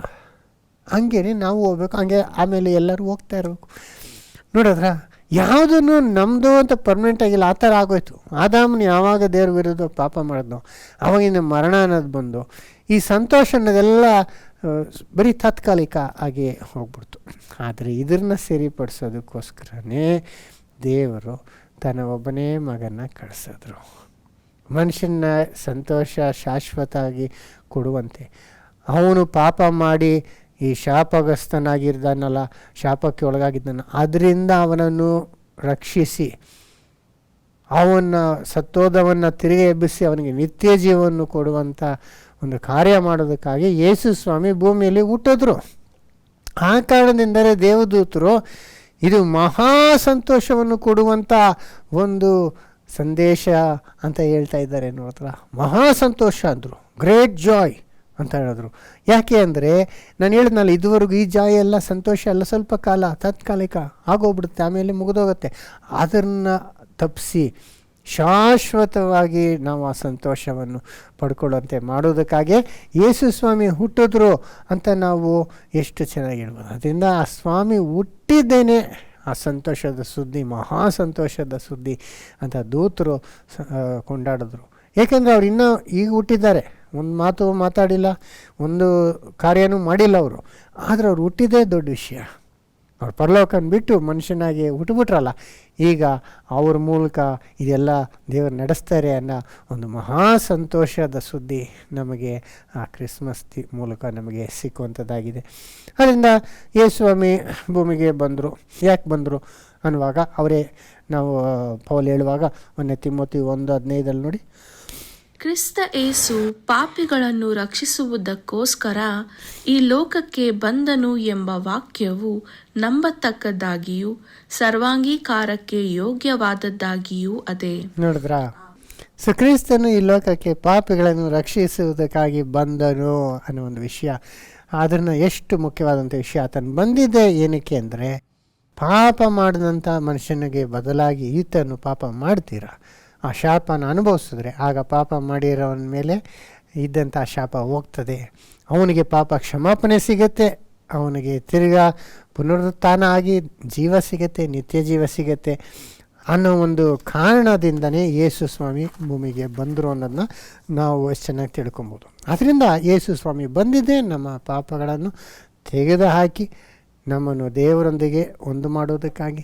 ದೇವರೊಂದಿಗೆ ಸಮಾಧಾನವನ್ನು ಹೊಂದಿಕೊಳ್ಳೋದಕ್ಕಾಗಿ ಬಂದಿದ್ದು. ದೇವರಿಂದ ನಾವು ದೂರ ಆಗಿ ದೇವರಿಗೆ ವಿರೋಧವಾಗಿದ್ದರೆ ನಮ್ಗೆ ಹೆಂಗೆ ಸಂತೋಷ ಸಿಗುತ್ತೆ, ಸಮಾಧಾನ ಹೆಂಗೆ ಸಿಗುತ್ತೆ ಅಲ್ವಾ? ನಾವು ದೇವರಿಗೂ ನಮಗೂ ಇರೋಂಥ ವಿರೋಧ ನಮ್ಮ ಪಾಪ, ಅದನ್ನು ತೆಗೆದುಹಾಕಿ ನಾವು ಆತನ ಮಕ್ಕಳಾಗ್ಬೋದು. ಬರೋ ಒಂದು ವಿಶೇಷವಾದಂಥ ವಿಷಯ ಏನಂದರೆ, ನಮ್ಮನ್ನು ದೇವರು ಯೇಸು ಸ್ವಾಮಿ ದೇವರ ಮಕ್ಕಳಾಗುವಂಥ ಒಂದು ಅವಕಾಶ ಮಾಡಿಕೊಟ್ಟಿದ್ದಾರೆ. ಆತನು ನಮಗಾಗಿ ಶಿಲುಬೆ ಮೇಲೆ ಸತ್ತಿದ್ರಿಂದ ಆತನನ್ನು ನಾವು ನಂಬ್ಕೊಂಡು ಬಂದರೆ ನಮ್ಮ ಪಾಪ ಎಲ್ಲ ದೇವರು ಕ್ಷಮಿಸಿ ನಮ್ಮನ್ನು ಮಕ್ಕಳಂತ ಅವರು ಆರಿಸ್ಕೊಳ್ತಾರೆ. ಅದರಿಂದ ಇದೇ ಭಾಳ ದೊಡ್ಡ ಸಂತೋಷ. ನೋಡಿ, ಒಬ್ಬರು ಮುಸ್ಲಿಮು ಹೇಳ್ತಾರೆ, ಅವರು ಕುರಾನ್ನಲ್ಲಿ ಓದುವಾಗ ಜನಗಳೆಲ್ಲ ಅಲ್ಲಾಗೆ ದಾಸರು ಅನ್ನೋ ರೀತಿಯಲ್ಲೇ ಬರೆದಿದ್ದಾರಂತೆ. ಎಲ್ಲ ದಾಸರು ಅಂದರೆ ಸ್ಲೇವ್ಸು ಅನ್ನೋ ಥರನೇ ಹೇಳಿದ್ದಾರೆ.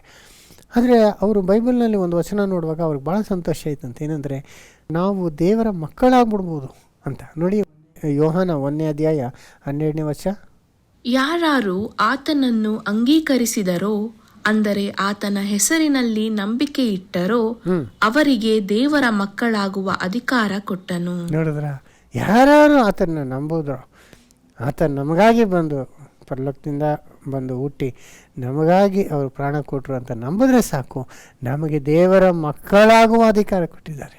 ಅದರಿಂದ ಯೋಚನೆ ಮಾಡಿ ಸಹೋದರ, ನಾವೀಗ ದೇವರ ಮಕ್ಕಳಾಗಿದ್ದೇವೆ ಅಂದರೆ ಎಷ್ಟೊಂದು ದೊಡ್ಡ ವಿಷಯ ಅಲ್ಲ. ನಾವು ದೇವರಿಗೆ ಬರೀ ಸೇವಕರಲ್ಲ, ದಾಸರು ಮಾತ್ರ ಅಲ್ಲ, ಅವರ ಮಕ್ಕಳು. ದೇವರು ನಮ್ಮನ್ನು ಮಕ್ಕಳ ಥರ ಪ್ರೀತಿಸ್ತಾರೆ. ಇವಾಗ ತಂದೆ ತಾಯಿ ಮಕ್ಕಳನ್ನ ಯಾವ ರೀತಿ ಪ್ರೀತಿಸ್ತಾರೆ, ಅನ್ಕಂಡೀಷ್ನಲ್ ಲವ್ ಅಂತೀವಲ್ಲ. ನಾವು ಎಷ್ಟು ಕೆಲಸಕ್ಕೆ ಬಾರದೆ ಹೋದ್ರು, ನಾವು ನೋಡೋಕ್ಕೆ ಚೆನ್ನಾಗಿಲ್ಲ ಅಂದ್ರೂ, ನಾವು ಎಷ್ಟೋ ಸಮಯದಲ್ಲಿ ತಪ್ಪು ಮಾಡ್ತಿದ್ರು ಆದರೂ ನಮ್ಮನ್ನು ಪ್ರೀತಿಸ್ತಾರೆ. ಹಾಗೆ ದೇವರು ನಮ್ಮನ್ನು ಎಷ್ಟು ಪ್ರೀತಿಸ್ತಾರಲ್ವ. ನಾವು ಎಷ್ಟು ಅಯೋಗ್ಯ ಕಾರ್ಯಗಳನ್ನ ಮಾಡಿದ್ರು ಮತ್ತು ನಾವು ಬಂದು ಯೇಸು ಸ್ವಾಮಿ ಹೆಸರಲ್ಲಿ ಬಂದು ಪಾಪ ಕ್ಷಮಾಪಣೆ ಕೇಳುವಾಗ ನಮ್ಮನ್ನು ಕ್ಷಮಿಸ್ತಾರೆ, ನಮ್ಮನ್ನು ತಿರುಗಾ ಪ್ರೀತಿ ಮಾಡ್ತಾರೆ, ನಮ್ಮನ್ನು ಕೈ ಬಿಡದೆ ನಡೆಸ್ತಾರೆ, ನಾವು ಪ್ರಾರ್ಥನೆ ಮಾಡುವಾಗ ಅಂಗೀಕರಿಸ್ತಾರೆ, ನಮ್ಮ ಮೇಲೆ ಪ್ರೀತಿ ಕರುಣೆಯನ್ನು ತೋರಿಸೋಂಥವರಾಗಿದ್ದಾರೆ, ನಮಗೆ ಬೇಕಾಗೋದೆಲ್ಲನೂ ಅನುಗ್ರಹಿಸ್ಕೊಡ್ತಾ ಇದ್ದಾರೆ. ಅದರಿಂದ ನಾವು ಮಕ್ಕಳಾಗೇ ಇದ್ದೇವೆ, ಅದನ್ನು ರಿಯಲೈಸ್ ಮಾಡಿ ನಾವು ದೇವರ ಮಕ್ಕಳಾಗ್ಬಿಟ್ವಿ. ಎಷ್ಟು ಒಂದು ದೊಡ್ಡ ವಿಷಯ ಇದು ಅಲ್ವರ ಸಹೋದರ. ಆ ಒಂದು ಸಂತೋಷ, ಎಷ್ಟು ದೊಡ್ಡ ಸಂತೋಷ ಯೇಸು ಸ್ವಾಮಿ ಮೂಲಕ ನಮಗೆ ಸಿಕ್ಕಿರೋಂಥದ್ದು ಅಂತ ನಾವು ತಿಳ್ಕೊಬೋದು. ಮಾತ್ರ ಅಲ್ಲ, ನಾವು ಯೇಸು ಸ್ವಾಮಿನಲ್ಲಿ ಒಂದಾಗ್ಬಿಟ್ಟಿದ್ದೀಗ ಅಲ್ವರ. ಎಷ್ಟು ಒಂದು ದೊಡ್ಡ ಸಂತೋಷದ ವಿಷಯ ನೋಡಿ. ಯೇಸು ಸ್ವಾಮಿ ದೇವರ ಮಗ, ಪರಿಶುದ್ಧನಾದಂಥ ರಕ್ಷಕ, ಆತನಲ್ಲಿ ನಾವು ಈಗ ಒಂದಾಗ್ಬಿಟ್ಟಿದ್ದೀವಿ. ಅಂದರೆ ಹೆಂಗೆ ಅಂದರೆ, ಒಂದು ಆತನು ದ್ರಾಕ್ಷಿ ಬಳ್ಳಿ ಅಂದರೆ ನಾವು ಬೇರುಗಳ ಥರ ಅವರಲ್ಲಿ ಬೇರೆಯವ್ರು ಬಿಟ್ಟಿದ್ದೀವಂತೆ. ಇದನ್ನು ಯೇಸು ಸ್ವಾಮಿನ ಹೇಳ್ತಾರಲ್ಲ, ನಾನು ದ್ರಾಕ್ಷಿ ಬಳ್ಳಿ, ನೀವು ಕೊಂಬೆಗಳು. ಒಬ್ಬನು ನನ್ನಲ್ಲಿಯೂ ನಾನು ಅವನಲ್ಲಿಯೂ ನೆಲೆಗೊಂಡಿದ್ದರೆ ಅವನೇ ಬಹಳ ಫಲ ಕೊಡುವನು. ನೀವು ನನ್ನನ್ನು ಬಿಟ್ಟು ಏನೂ ಮಾಡಲಾರಿರಿ. ನೋಡಿದ್ರ, ನೀವು ಕೊಂಬೆಗಳು, ನಾನು ದ್ರಾಕ್ಷ ಬಳ್ಳಿ. ಸೊ ನಾವು ಬಳ್ಳಿಗಳು ಆತನಲ್ಲಿ ನೆಲೆಗೊಂಡಿದ್ದೇವೆ ಅಂತ ನೋಡಿ. ಆತನಿಗೆ ನಾವು ಪಾರ್ಟ್ ಆಫ್ ಜೀಸಸ್ ಆಗ್ಬಿಟ್ಟಿದ್ದೀವಿ. ಯೇಸು ಸ್ವಾಮಿಯ ಒಂದು ಶರೀರದಲ್ಲಿ ನಾವು ಅವ್ಯಗಳಾಗ್ಬಿಟ್ಟಿದ್ದೇವೆ. ನೋಡಿದ್ರೆ ಎಷ್ಟು ಒಂದು ಸಂತೋಷದ ಮಾತು. ಅದರಿಂದ ನಾವು ಅನೇಕ ಫಲಗಳನ್ನು ಕೊಡ್ಬೋದು ಅಲ್ಲವ್ರ. ಆತನಲ್ಲಿ ನಾವು ನೆಲೆಗೊಂಡಿದ್ರೆ ಅನೇಕ ಒಳ್ಳೆಯ ಕಾರ್ಯಗಳು ನಾವು ಮಾಡ್ಬೋದು ಅನ್ನೋದನ್ನ ಇಲ್ಲಿ ನಾವು ನೋಡ್ಬೋದು. ಆಮೇಲೆ ಇನ್ನೊಂದು ಆಶೀರ್ವಾದ ನಮಗೆ ಸಿಕ್ಕಿರೋಂಥದ್ದು ಹೇಳ್ತಾರೆ ನೋಡಿ, 7ನೇ ವಚನ. ನೀವು ನನ್ನಲ್ಲಿಯೂ ನನ್ನ ವಾಕ್ಯಗಳು ನಿಮ್ಮಲ್ಲಿಯೂ ನೆಲೆಗೊಂಡಿದ್ದರೆ ಏನು ಬೇಕಾದರೂ ಬೇಡಿಕೊಳ್ಳಿರಿ, ಅದು ನಿಮಗೆ ದೊರೆಯುವುದು. ನೋಡಿದ್ರ, ಯೇಸು ಸ್ವಾಮಿ ಮೂಲಕ ನಮ್ಗೆ ಸಿಕ್ಕಂಥ ಆಶೀರ್ವಾದಗಳು ನೋಡಿ. ನಾವು ಆತನ ನೆಲೆಗೊಂಡಿದ್ದು, ಆತನ ನಂಬಿರುವಾಗ ನಾವು ಏನು ಬೇಕಾದರೂ ಕೇಳ್ಕೊಳ್ಳಿ, ಅದು ನಿಮಗೆ ಕೊಡಲ್ಪಡುವುದು ಅಂದ್ಬಿಟ್ರು. ತಂದೆ ಹತ್ರ ನಾವು ಹೋಗಿ ಏನಾದರೂ ಸ್ವಾಮಿ ಹೆಸರಲ್ಲಿ ಕೇಳಿದ್ರೆ ಕೊಡ್ತಾರೆ. ಎಷ್ಟು ನಿಜ ಅಲ್ವಾ? ನಾವು ಎಷ್ಟು ಸಾರ್ತಿ ನಾವು ದೇವರೇ ಇದ್ಬೇಕು ಅದು ಬೇಕು ಅಂತ ಕೇಳ್ತಾ ಇರ್ತೀವಿ. ಪ್ರಯತ್ನ ದೇವರು ಆನ್ಸರ್ ಮಾಡ್ತಾನೇ ಬರ್ತಾರೆ ಅಲ್ವರ. ಎಷ್ಟು ಅದ್ಭುತವಾಗಿ ನಮಗೆ ಈ ಒಂದು ಆಶೀರ್ವಾದ ಕೊಟ್ಟಿದ್ದಾರೆ. ಒಂದು ಪ್ರಾರ್ಥನೆ ಮಾಡ್ಬೋದು. ಇವಾಗ ಕೆಲವರು ಅವ್ರು ಇಕ್ಕಟ್ಟಲ್ಲಿ ಸಿಕ್ಕೊಂಡ್ರಂದರೆ ಅವರು ಯಾರನ್ನೂ ಕೂಗೋದಕ್ಕಾಗೋದಿಲ್ಲ, ಅವ್ರು ಕಾಪಾಡೋದಕ್ಕೆ ಯಾರೂ ಬರೋದಿಲ್ಲ ಅವ್ರಿಗೆ. ಯಾಕಂದರೆ ಅವ್ರಿಗೆ ನಂಬಿಕೆ ಇಲ್ಲ, ಆ ಒಂದು ಕಾನ್ಫಿಡೆನ್ಸ್ ಇಲ್ಲ. ನಮಗೆ ಯಾವ ಒಂದು ಸಿಚುವೇಶನ್ ಇಮ್ಮಿಡಿಯೇಟಾಗಿ ಒಂದು ಪ್ರೇಯರ್ ಮಾಡಿದ್ರೆ ಸಾಕು, ದೇವರಿಗೆ ಆ ಒಂದು ಸಹಾಯನ ಯಾವ ರೀತಿಯಲ್ಲಿ ತಕ್ಷಣ ನಮಗೆ ಕಳಿಸಿ ನಮ್ಮನ್ನು ರಕ್ಷಿಸ್ತಾರೆ ಅಲ್ವ. ಮಾತ್ರ ಅಲ್ಲ, ನಮ್ಗೆ ಎಷ್ಟು ಸತಿ ಕಾಪಾಡ್ತಾರೆ. ನಾವು ಇಕ್ಕಟ್ಟಲ್ಲಿ ಸಿಕ್ಕಾಕೊಂಡ್ಬಿಡ್ತೀವಿ, ಆಗ ದೇವರೇ ನಮ್ಗೆ ಕಾಪಾಡೋದಿದೆ, ಆ ಒಂದು ಸಹಾಯ ನಮಗೆ ಸಿಗುತ್ತೆ. ಇದರಿಂದ ನಾವು ಎಷ್ಟು ಸಂತೋಷನ ನಾವು ಪಡ್ಕೊಂಡಿದ್ದೇವೆ ಯೇಸು ಮುಖಾಂತರ ಅನ್ನೋದನ್ನ ನೋಡ್ಬೋದು. ಆಮೇಲೆ ನೀವು ಬಹಳ ಫಲ ಕೊಡುವುದರಿಂದಲೇ ನನ್ನ ತಂದೆಗೆ ಮಹಿಮೆ ಉಂಟಾಗುವುದು ಮತ್ತು ನನ್ನ ಶಿಷ್ಯರಾಗುವಿರಿ. ನೋಡ್ತಾರ, ಫಲ ಕೊಡೋದು. ಫಲ ನೋಡಿದ್ರೆ ಒಂದು ಸಂತೋಷ ಅಲ್ಲ. ಒಂದು ಗಿಡ ಹಾಕ್ತೀರಾ, ಅದರಲ್ಲಿ ಫಲ ಬಂತು ಅಂದರೆ ನಮಗೆ ಎಷ್ಟು ಸಂತೋಷ. ಹಾಗೆ ನಾವು ಫಲ ಕೊಡುವಂಥ ಒಂದು ಸಾಧ್ಯತೆ ಯೇಸು ಸ್ವಾಮಿನಲ್ಲಿ ನೆಲೆಗೊಂಡಿದ್ರೆ ಆಗ್ತದೆ ಅಂತ ನಾವು ನೋಡ್ಬೋದು. ತಂದೆ ನನ್ನನ್ನು ಪ್ರೀತಿಸಿದ ಹಾಗೆಯೇ ನಾನು ನಿಮ್ಮನ್ನು ಪ್ರೀತಿಸಿದ್ದೇನೆ, ನನ್ನ ಪ್ರೀತಿಯಲ್ಲಿ ನೆಲೆಗೊಂಡಿರ್ರಿ. ನೋಡ್ತಾರೆ, ನನ್ನ ಪ್ರೀತಿಯಲ್ಲಿ ನೆಲೆಗೊಂಡಿರ್ರಿ. ನಾನು ನನ್ನ ತಂದೆಯ ಆಜ್ಞೆಗಳನ್ನು ಕೈಕೊಂಡು ನಡೆದು ಆತನ ಪ್ರೀತಿಯಲ್ಲಿ ನೆಲೆಗೊಂಡಿರುವ ಮೇರೆಗೆ ನೀವು ನನ್ನ ಆಜ್ಞೆಗಳನ್ನು ಕೈಕೊಂಡು ನಡೆದರೆ ನನ್ನ ಪ್ರೀತಿಯಲ್ಲಿ ನೆಲೆಗೊಂಡಿರುವಿರಿ. ಆತನ ಪ್ರೀತಿಯಲ್ಲಿ ನೆಲೆಗೊಂಡಿರುವುದು. ಆತನ ಪ್ರೀತಿಸ್ತಿದ್ದಾರೆ, ನಾವು ಆತನ ಪ್ರೀತಿಸಿ ಆತನ ನೆಲೆಗೊಂಡು. ಯಾವಾಗ ಅಂದರೆ ಆತನ ಹೇಳ್ದಾಗೆ ನಾವು ನಡ್ಕೊಂಡ್ರೆ, ತಂದೆ ಹೇಳ್ದಾಗೆ ನಾವು ಮಾಡ್ಕೊಂಡು ಹೋದರೆ ಎಷ್ಟು ಒಂದು ಪ್ರೀತಿ ಇರ್ತದೆ ನಮ್ಮ ಮಧ್ಯದಲ್ಲಿ ಅಲ್ವ. ನಾವು ಯಾವಾಗ ಬೇಕು ಅಂತ ನಾವು ದೇವ್ರಿಗೆ ವಿರುದ್ಧವಾಗಿ ಮಾಡ್ತೀವೋ ಹಾಗೆ ನಮಗೂ ದೇವ್ರಿಗೂ ದೂರ ಬರುವಂಥದ್ದು ಅಲ್ವಾ. ದೇವ್ರು ಹೇಳ್ದಾಗೆ ನಾವು ನಡ್ಕೊಂಡು ಹೋಗ್ತಿದ್ರೆ ಆತನ ಪ್ರೀತಿಯಲ್ಲಿ ನೆಲೆಗೊಂಡಿರ್ಬೋದು ಅನ್ನೋದು ನೋಡ್ತೀವಿ. ಆಮೇಲೆ ಫೈನಲಿ ಸಂತೋಷ ಬಗ್ಗೆ ಹೇಳ್ತಾರೆ ನೋಡಿ, 11ನೇ ವಚನ. ನನ್ನಲ್ಲಿರುವ ಆನಂದವು ನಿಮ್ಮಲ್ಲಿಯೂ ಇರಬೇಕೆಂತಲೂ ನಿಮ್ಮ ಆನಂದವು ಪರಿಪೂರ್ಣವಾಗಬೇಕೆಂತಲೂ ಇದನ್ನೆಲ್ಲ ನಿಮಗೆ ಹೇಳಿದ್ದೇನೆ. ಯಾಕೆ ಹೇಳಿದ್ದೇನೆ? ನನ್ನಲ್ಲಿರುವ ಆನಂದ ನಿಮಗೂ ಬರಬೇಕು. ಯೇಸು ಎಷ್ಟು ಸಂತೋಷ ದೇವರಲ್ಲಿ, ಯಾವಾಗಲೂ ದೇವರ ಚಿತ್ತ ನೆರವೇರಿಸ್ತಾ ಇದ್ರು. ದೇವರ ಹತ್ರ ಪ್ರಾರ್ಥನೆ ಮಾಡುವಾಗ ದೇವರೆಲ್ಲ ಕೇಳಿ ನಡೆಸ್ತಾ ಇದ್ರು. ಅವ್ರು ಎಷ್ಟು ಫಲ ಕೊಡುವಂತೆ ಮಾಡಿದ್ರು. ಅದರಿಂದ ದೇವರೊಂದಿಗೆ ಅವ್ರಿಗಿರುವಂಥ ಆ ಒಂದು ಐಕ್ಯದಿಂದ, ಆ ಪ್ರೀತಿಯಿಂದ ಅವರು ಸಂತೋಷವಾಗಿದ್ದರು. ಆ ಸಂತೋಷದಲ್ಲಿ ನೀವು ಇರಬೇಕು ಮತ್ತು ನಿಮ್ಮ ಸಂತೋಷ ಸಂಪೂರ್ಣವಾಗಿರಬೇಕು ಅನ್ನೋದಕ್ಕೋಸ್ಕರ ನಾನು ಇದೆಲ್ಲ ಹೇಳ್ತಿದ್ದೀನಿ ಅಂತಾರೆ. ನೋಡಿ, ನಮ್ಮ ಸಂತೋಷ ಅಂತಾರಲ್ಲ, ಸಂತೋಷ ಪರಿಪೂರ್ಣವಾದ ಸಂತೋಷ ಅಂತಾರೆ ನೋಡಿ. ಇನ್ನೊಂದ್ಸತಿ 11ನೇ ವಚನ. ನನ್ನಲ್ಲಿರುವ ಆನಂದವು ನಿಮ್ಮಲ್ಲಿಯೂ ಇರಬೇಕೆಂತಲೂ ನಿಮ್ಮ ಆನಂದವು ಪರಿಪೂರ್ಣವಾಗಬೇಕೆಂತಲೂ ಇದನ್ನೆಲ್ಲ ನಿಮಗೆ ಹೇಳಿದ್ದೇನೆ. ಆವಾಗಲೇ ಆತನಲ್ಲಿ ನಮ್ಮ ಆನಂದ ಪರಿಪೂರ್ಣವಾಗ್ತದೆ. ಈಗ ನೋಡಿ, ನಮ್ಮ ಆನಂದ ಪರಿಪೂರ್ಣ. ಈಗ ನಮಗೆ ದೇವರು ಕಾಪಾಡ್ತಾರೆ, ನಡೆಸ್ತಾರೆ. ಮತ್ತು ಇದೆಲ್ಲ ಹೋಗ್ಬಿಟ್ರು, ನಮಗೆ ಪ್ರಾಣ ಹೋಗಿ ನಾವು ಇದೆಲ್ಲ ಕಳ್ಕೊಂಡ್ರು, ಆತನು ಬರುವಾಗ ತಿರ್ಗಾ ನಮ್ಮನ್ನು ಎಬ್ಬಿಸ್ತಾರೆ ಅನ್ನೋದು ಒಂದು ನಿರೀಕ್ಷೆ ಬಂದ್ಬಿಡ್ತಲ್ಲ. ಅದರಿಂದ ಎಷ್ಟು ಆನಂದ ನಮಗೆ. ಅದರಿಂದ ನಮಗೆ ಈಗ ಆತನಿಗೋಸ್ಕರ ಏನು ಮಾಡೋದಕ್ಕೂ ನಾವು ಸಿದ್ಧರಾಗಿದ್ದೇವೆ. ಯಾಕೆಂದರೆ ಏನೇ ಕಷ್ಟ ಬಂದರೂ ಅದಕ್ಕೆ ಪ್ರತಿಫಲ ಆತನ ಕೊಡ್ತಾನೆ ಅನ್ನೋ ಒಂದು ಆನಂದ ಅಲ್ವರ. ಸಮ್ಟೈಮ್ಸ್ ನಮಗೆ ವ್ಯತಿರೇಕವಾಗಿ ಎಷ್ಟೋ ಕಷ್ಟಗಳು ಬಂದರೂ ಆನಂದ ಮಾತ್ರ ಇರ್ತದೆ ನಮ್ಮಲ್ಲಿ. ಪೌಲು ಸೀಲಸ್ನ ಹಿಡಿದು ಓಡ್ದು ಜೈಲಿನಲ್ಲಿ ಹಾಕ್ಬಿಟ್ಟಿದ್ರು, ಆದರೆ ಅವರು ಆನಂದವಾಗಿ ಸಂತೋಷದಿಂದ ಗೀತನ ಆಡ್ಕೊಂಡಿದ್ದಾರಲ್ಲಿ. ಯಾಕೆಂದರೆ ನಮಗೆ ಈ ಕಷ್ಟಪಡುವಂಥ ಅವಕಾಶ ದೇವ್ರು ಕೊಟ್ಟರಲ್ಲ, ಅದರಿಂದ ನಮ್ಗೆ ಎಷ್ಟು ಪ್ರತಿಫಲ ಸಿಗುತ್ತೆ ಅಂತ ಅಲ್ವರ. ಅದರಿಂದ ಮುಂಚೆ ಥರ ಅಲ್ಲ. ಮುಂಚೆ ಎಷ್ಟೇ ಇದ್ದರೂ ಎಲ್ಲ ಒಂದು ದಿವಸ ಬಿಟ್ಟು ಹೋಗ್ಬೇಕಲ್ಲ ಅನ್ನೋ ಒಂದು ದುಃಖ ಅಲ್ವರ. ಇದೆಲ್ಲ ಒಂದು ಪರ್ಮನೆಂಟ್ ಇಲ್ಲ ಅಂತ. ಆದರೆ ಈಗ ನಿತ್ಯವಾದಂಥ ನಮಗೆ ಭವಿಷ್ಯತ್ ಇಟ್ಟಿರೋದ್ರಿಂದ ಈಗ ಏನಾದರೂ ಪರವಾಗಿಲ್ಲ, ನಮಗೆ ಆನಂದ. ಈಗ ಮನೆ ಹೋದ್ರೂ ಪರವಾಗಿಲ್ಲ, ದೇವರು ಶಾಶ್ವತವಾದಂಥ ಬಿಡಾರಗಳು ನಮಗೆ ಪರಲೋಕದಲ್ಲಿ ಇಟ್ಟಿದ್ದಾನೆ ಅಂತ ಗೊತ್ತಾಯಿತು. ಈ ದೇಹ ಹಾಳಾಗೋದ್ರೂ ಪರವಾಗಿಲ್ಲ, ನಮಗೆ ನೂತನವಾದಂಥ ಮಹಿಮೆಯುಳ್ಳ ಶರೀರ ಆತನು ಕೊಡ್ತಾನೆ ಅಂತ ನಮಗೆ ಗೊತ್ತು. ಈಗ ಪದವಿಗಳು ನಮಗೆ ಕೈ ಬಿಟ್ಟು ಹೋದ್ರೂ, ನಮಗೆ ಸ್ಥಾನಗಳು ಸಿಗದಿರೋ ಹೋದ್ರೂ, ನಮ್ಮನ್ನು ಯಾರೂ ರೆಕಗ್ನೈಸ್ ಮಾಡ್ದಿರೋ ಇದ್ರೂ ಆದರೂ ನಮಗೆ ಸಂತೋಷ ಉಂಟು. ಯಾಕಂದರೆ ಇದೆಲ್ಲ ತಾತ್ಕಾಲಿಕ, ಪರ್ಮನೆಂಟಾಗಿ ದೇವರು ನಮ್ಮನ್ನು ಮಹಿಮೆ ಪಡಿಸ್ತಾರೆ ಅನ್ನೋ ಒಂದು ನಿರೀಕ್ಷೆ ಇರೋದ್ರಿಂದ ನಮ್ಮ ಆನಂದ ಇವಾಗ ಪರಿಪೂರ್ಣವಾದಂಥ ಆನಂದವಾಗಿ ಇದೆ. ಇಲ್ಲಾಂದರೆ ಎಲ್ಲದಕ್ಕೂ ಒಂದು ಎಂಡಿಂಗ್ ಪಾಯಿಂಟ್ ಇರ್ತದೆ. ಎಷ್ಟೇ ಐಶ್ವರ್ಯವಾದೆ, ಎಷ್ಟೇ ಚೆನ್ನಾಗಿದ್ರು ಎಲ್ಲ ಒಂದು ದಿವಸ ಕಳ್ಕೊತೀವಿ ಅಂತ. ಆದರೆ ಈಗ ಆ ಥರ ಇಲ್ಲ ನೋಡಿ. ನಮಗೆ ನಾವೆಲ್ಲ ಸತ್ತೋದ್ರೂ ನಮ್ಗೆ ಪುನರುತ್ಥಾನ ಮಾಡಿ ನಿತ್ಯ ಜೀವ ಕೊಡುವಂಥದ್ರಿಂದ ನಮಗೆ ಎಷ್ಟು ಒಂದು ಪರಿಪೂರ್ಣವಾದಂಥ ಆನಂದ ಅಂದರೆ ಜಾಯ್ ನಮಗೆ ಸಿಕ್ಕುವಂಥದ್ದಾಗಿದೆ. That your joy may be full ಅಂತಾರೆ ನೋಡಿದ್ರೆ, ಸಂಪೂರ್ಣವಾದ ಸಂತೋಷ ನಮಗೆ ಸಿಕ್ಕಿದೆ. ಆಮೇಲೆ ಈ ಸಂತೋಷ ನಮಗೆ ಮಾತ್ರ ಅಲ್ಲ, ಅಲ್ಲಿ ಹೇಳುವಾಗ ಆ ದೂತರುಗಳು ಇನ್ನೊಂದು ಮಾತು ಹೇಳ್ತಾರೆ ನೋಡಿ. ಲೂಕ 2:8 ನಾವು ನೋಡುವಾಗ ಅಲ್ಲಿ 10ನೇ ವಚನ, ಆ ದೂತನು ಅವರಿಗೆ, ಹೆದರಬೇಡಿರಿ, ಕೇಳಿರಿ, ಜನರಿಗೆಲ್ಲ ಮಹಾ ಸಂತೋಷವನ್ನುಂಟು ಮಾಡುವ ಶುಭ ಸಮಾಚಾರವನ್ನು ನಿಮಗೆ ತಿಳಿಸುತ್ತೇನೆ. ನೋಡಿದ್ರೆ ಮಹಾ ಸಂತೋಷ ಉಂಟು ಮಾಡುವ ಶುಭ ಸಮಾಚಾರ ಅನ್ನುವಾಗ ಅಲ್ಲಿ ಹೇಳ್ತಾರೆ ಜನರಿಗೆಲ್ಲ ಉಂಟಾಗುವಂಥ ಮಹಾ ಸಂತೋಷದ ಸಮಾಚಾರ ಅಂತಾರೆ. ಅಂದರೆ ಜನರಿಗೆಲ್ಲ, ಎಲ್ಲರಿಗೂ, ಇಂಗ್ಲೀಷ್ನಲ್ಲಿ ಜಾಯ್ ಟು ಆಲ್ ಪೀಪಲ್ ಅಂತಾರೆ. ನೋಡಿದ್ರ, ಅದರಿಂದ ಸಹೋದರ ಸಹೋದರಿ, ಯೂದರಿಗೆ ಮಾತ್ರ ಅಲ್ಲ, ಅದು ಆ ಕುರುಬರಿಗೆ ಮಾತ್ರ ಅಲ್ಲ, ಆ ದೇಶದಲ್ಲಿರುವಂಥ ಎಲ್ಲ ಜನಗಳಿಗೂ, ಇಸ್ರಾಯೇಲ್ ಜನಗಳಿಗೆ ಮತ್ತು ಅನ್ಯರಿಗೆ ಕೂಡ, ಸ್ಪೆಷಲಿ ಅನ್ಯರಿಗೆ ಅಂತ ಇನ್ಕ್ಲೂಡ್ ಮಾಡಿ ಹೇಳ್ತಾರೆ. ಯಾಕಂದರೆ ಯೂದರು ನಮಗೆ ರಕ್ಷಕನು ಬರ್ತಾನೆ, ರಕ್ಷಕ ಬಂದು ನಮ್ಮನ್ನು ರಕ್ಷಿಸ್ತಾನೆ ಅಂತ ಮಾತ್ರ ಅವರು ಅಂದ್ಕೊಳ್ತಾ ಇದ್ರು. ಆದರೆ ಅವ್ರಿಗೆ ಮಾತ್ರ ಅಲ್ಲ, ಅನ್ಯ ದೇಶದವರೆಗೂ ಅಂತ ಎಷ್ಟು ಕ್ಲಿಯರಾಗಿ ಹೇಳಿದ್ದಾರೆ ನೋಡಿ. ಇದನ್ನು ರೋಮ 15ನೇ ಅಧ್ಯಾಯ 8 ನಾವು ನೋಡ್ಕೊಂಬರುವಾಗ ಎಷ್ಟು ಕ್ಲಿಯರಾಗಿ ಎಕ್ಸ್ಪ್ಲೇನ್ ಮಾಡ್ತಾರೆ. ಜನಾಂಗಗಳಾದರೆ ಕಾರುಣ್ಯದ ನಿಮಿತ್ತ ದೇವರನ್ನು ಕೊಂಡಾಡುತ್ತಾರೆಂಬುದೇ ಇದಕ್ಕೆ ಸರಿಯಾಗಿ ಶಾಸ್ತ್ರದಲ್ಲಿಯೂ ಬರೆದದೆ. ಹೇಗೆಂದರೆ, ಈ ಕಾರಣದಿಂದ ಅನ್ಯ ಜನಗಳ ಮಧ್ಯದಲ್ಲಿ ನಿನ್ನನ್ನು ಸ್ತುತಿಸುವೆನು, ನಿನ್ನ ನಾಮವನ್ನು ಸಂಕೀರ್ತಿಸುವೆನು ಎಂದು. ಅನ್ಯರಿಗೂ ಸಂಬಂಧಪಟ್ಟಂತೆ ವಾಗ್ದಾನಗಳು ಇತ್ತು ಹಳೆ ಒಡಂಬಡಿಕೆಯಲ್ಲಿ. ಅದರಿಂದನೇ ಅನ್ಯರೊಂದಿಗೆ ನಿನ್ನನ್ನು ಕೀರ್ತಿಸುವನೆ ಅಂತ ಹೇಳುವಂಥ ಮಾತನ್ನ ಇಲ್ಲಿ ಕೋಟ್ ಮಾಡ್ತಾರೆ. ಇನ್ನೊಂದು ಸ್ಥಳದಲ್ಲಿ ಜನಾಂಗಗಳಿರ ದೇವರ ಜನರೊಡನೆ ಉಲ್ಲಾಸ ಪಡಿರಿ ಎಂದು. ಜನಾಂಗಗಳಿರ ದೇವರ ಜನಗಳೊಂದಿಗೆ ಉಲ್ಲಾಸ ಪಡ್ರಿ.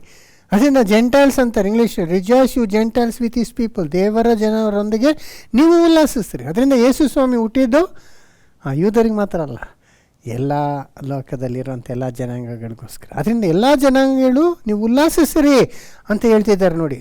ಆಮೇಲೆ ಬೇರೊಂದು ಸ್ಥಳದಲ್ಲಿ ಸರ್ವ ಜನಾಂಗಗಳೇ ಕರ್ತನನ್ನು ಕೀರ್ತಿಸಿರಿ, ಸಮಸ್ತ ಪ್ರಜೆಗಳು ಆತನನ್ನು ಸಂಕೀರ್ತಿಸಲಿ ಎಂದು ಬರೆದದೆ. ಸಮಸ್ತ ಪ್ರಜೆಗಳು, ಅನ್ಯ ಜನಾಂಗಗಳು ಆತನನ್ನು ಕೀರ್ತಿಸ್ರಿ.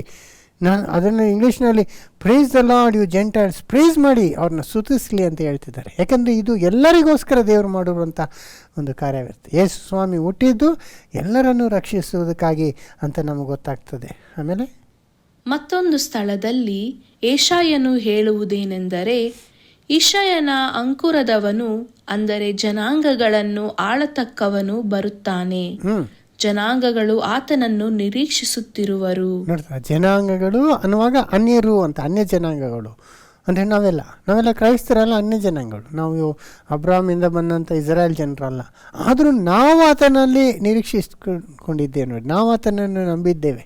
ಆ ಥರ ಬರ್ದಂಗೆ ನಾವು ಮಾಡ್ತಿದ್ದೇವೆ ಈಗ ಅನ್ನುವಾಗ ನಮಗೂ ಎಷ್ಟು ಒಂದು ಸಂತೋಷ ಕೊಡುವಂಥದ್ದಾಗಿದೆ ಅಲ್ವರ. 13 ನಿರೀಕ್ಷೆಯ ಮೂಲನಾದ ದೇವರು ನಂಬಿಕೆಯಿಂದುಂಟಾಗುವ ಸಂತೋಷವನ್ನು ಮನಃಶಾಂತಿಯನ್ನು ನಿಮಗೆ ಪರಿಪೂರ್ಣವಾಗಿ ದಯಪಾಲಿಸಿ, ನೀವು ಪವಿತ್ರಾತ್ಮನ ಬಲಗೂಡಿದವರಾಗಿ ನಿರೀಕ್ಷೆಯಲ್ಲಿ ಅಭಿವೃದ್ಧಿಯನ್ನು ಹೊಂದುವಂತೆ ಅನುಗ್ರಹಿಸಲಿ. ನೋಡಿದ್ರ, ಈ ಒಂದು ವಚನದಲ್ಲಿ ನಾವು ಹೇಳಿದ ಥೀಮ್ ಎಲ್ಲ ಬಂದ್ಬಿಡ್ತದ್ರಿ ನೋಡಿ. ಏನೇನು ಹೇಳ್ತಾರೆ ಅಂದರೆ ಅಲ್ಲಿ ನಿರೀಕ್ಷೆ ಹೇಳ್ತಾರೆ, ಸಂತೋಷ ಹೇಳ್ತಾರೆ, ನಂಬಿಕೆ ಹೇಳ್ತಾರೆ, ಸಮಾಧಾನ ಹೇಳ್ತಾರೆ. ಎಲ್ಲವೂ ಆ ಒಂದು ಕ್ರಿಸ್ತನ ಮೂಲಕ ನಮಗೆ ಸಿಗುತ್ತೆ ಅನ್ನೋದು ಹೇಳ್ತಿದ್ದಾರೆ. ಇನ್ನೊಂದು ಸತಿ ಓದೇ ಆ ವಚನನ. ನಿರೀಕ್ಷೆಯ ಮೂಲನಾದ ದೇವರು, ನೋಡ್ರಿ, ನಿರೀಕ್ಷಣೆಯ ಮೂಲನಾದ ದೇವರು, ಹೋಪ್ ಅಂತ ಹೇಳ್ತಾರೆ. ಅವರೇ ಗಾಡ್ ಆಫ್ ಹೋಪು. ನಂಬಿಕೆಯಿಂದುಂಟಾಗುವ ಸಂತೋಷವನ್ನು ನೋಡಿದ್ರೆ ನಂಬಿಕೆಯನ್ನು ಉಂಟಾಗುವ ಸಂತೋಷ. ನೋಡಿ, ಸಂತೋಷ ಹೇಳಿದ್ರು, ಆತನ ನಾವು ನಂಬುವಾಗ ನಮಗೆ ಉಂಟಾಗುವಂಥ ಸಂತೋಷದ ಬಗ್ಗೆ ಹೇಳಿದ್ರು. ಆಮೇಲೆ ಮನಃಶಾಂತಿಯನ್ನು ಮನಃಶಾಂತಿಯನ್ನು ಅಂತ ಹೇಳಿದ್ರು. ನೋಡಿದ್ರೆ ಈ ನಂಬಿಕೆ ಅಂದರೆ ನಿರೀಕ್ಷೆ ದೇವರು ಸಂತೋಷ ಕೊಡುವಂಥವರಾಗಿದ್ದಾರೆ. ಸಮಾಧಾನ ಅಂದರೆ ಮನಃಶಾಂತಿ ಕೊಡುವಂಥ ದೇವರಾಗಿದ್ದಾರೆ ಅನ್ನೋದನ್ನೆಲ್ಲ ಇಲ್ಲಿ ಹೇಳ್ತಾ ಇದ್ದಾರೆ. ಅದರಿಂದ ಸಹೋದರಿ ಯೇಸು ಸ್ವಾಮಿ ಮೂಲಕ ನಮಗೆ ಬಂದಂಥ ನಿರೀಕ್ಷಣೆ, ಸಮಾಧಾನ ಮತ್ತು ಸಂತೋಷ ಇದೆಷ್ಟು ನಿಜವಾಗಿದೆ ಅಂತ ನಾವು ಈ ವಾಕ್ಯದಲ್ಲಿ ನಾವು ಓದ್ಬೋದು. ಅದೇ ಥರ ನಮ್ಮ ಜೀವಿತದಲ್ಲಿ ಕೂಡ ನಾವು ನಂಬುವಾಗ ನಾವು ದೇವರಿಂದ ಪಡ್ಕೋಬೋದು ಅನ್ನೋದೇ ನಾವು ಇಲ್ಲಿ ಮುಖ್ಯವಾಗಿ ತಿಳ್ಕೊಬೇಕಾಗಿದೆ ಅಲ್ವರ. ಮತ್ತು ಇದು ಎಂಥ ಸಂತೋಷ ಅನ್ನೋದು ಕಡೆದಾಗಿ 1 ಪೇತ್ರ 1:3 ಹೇಳ್ತಾರೆ ನೋಡಿ. ನಮ್ಮ ಕರ್ತನಾದ ಯೇಸುಕ್ರಿಸ್ತನ ತಂದೆಯೂ ದೇವರೂ ಆಗಿರುವಾತನಿಗೆ ಸ್ತೋತ್ರವಾಗಲಿ.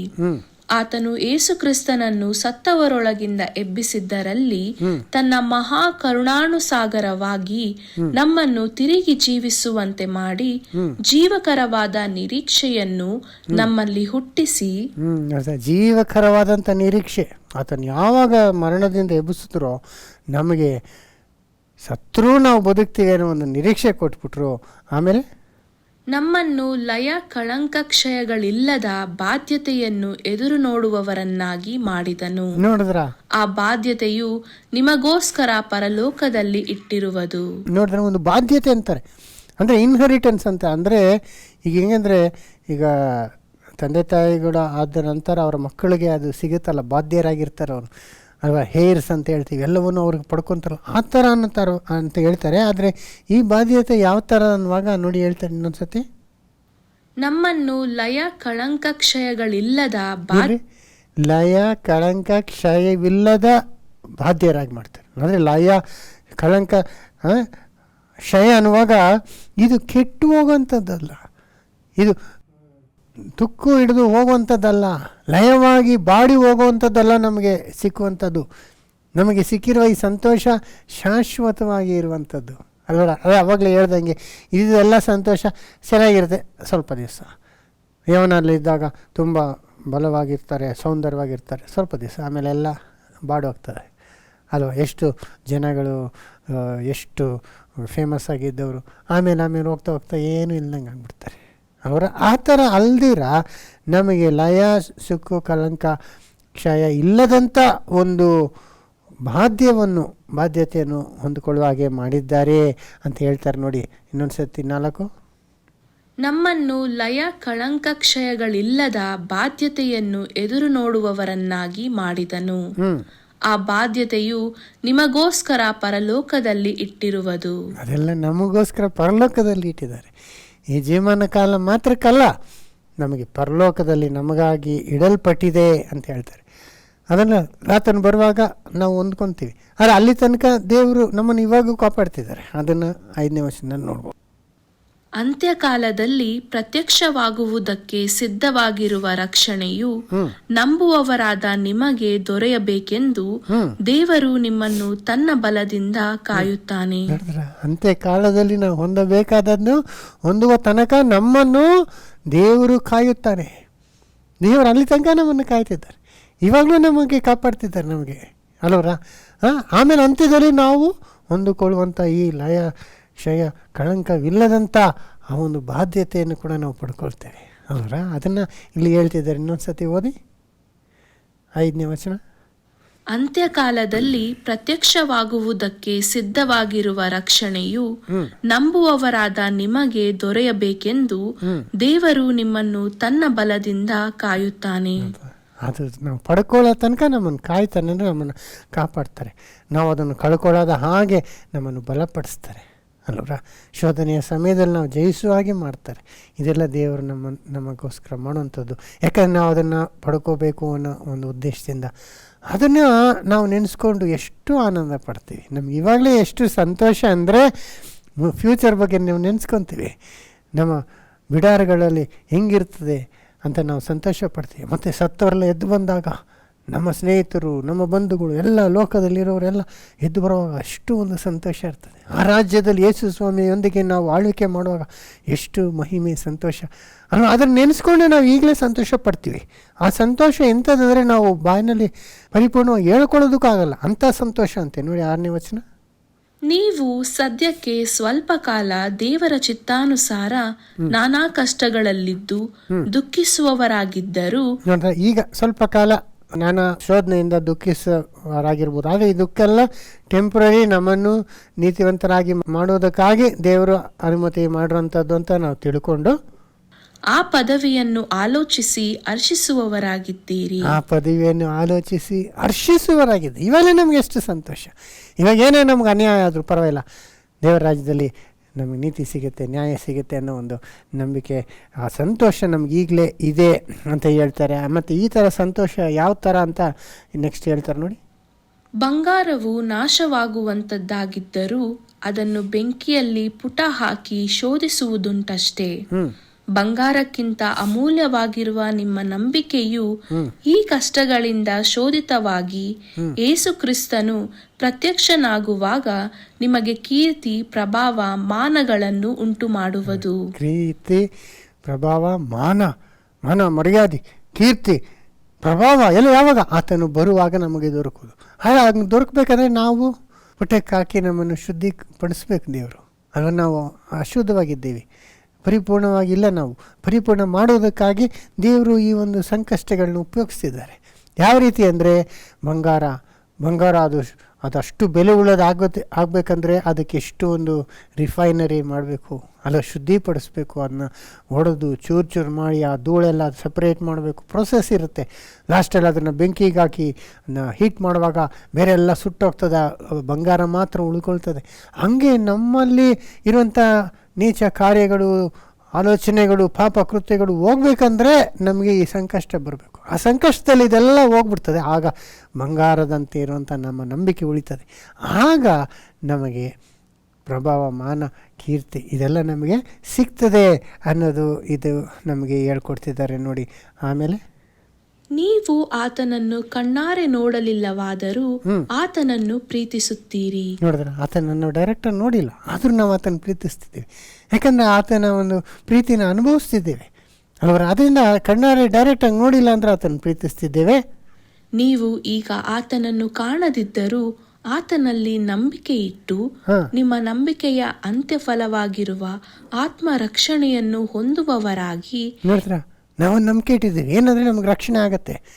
ನಾವು ನಂಬಿಕೆ ಮೂಲಕ ಆತನು ಖಂಡಿತ ಬರ್ತಾನೆ. ಆಗ ನಾವು ಸತ್ತಿದ್ರೂ ನಮ್ಮನ್ನು ಎಬ್ಬಿಸ್ತಾರೆ, ನೂತನ ಶರೀರ ಕೊಟ್ಟು ಪುನರುತ್ಥಾನ ಮಾಡ್ತಾರೆ ನಮ್ಮನ್ನು.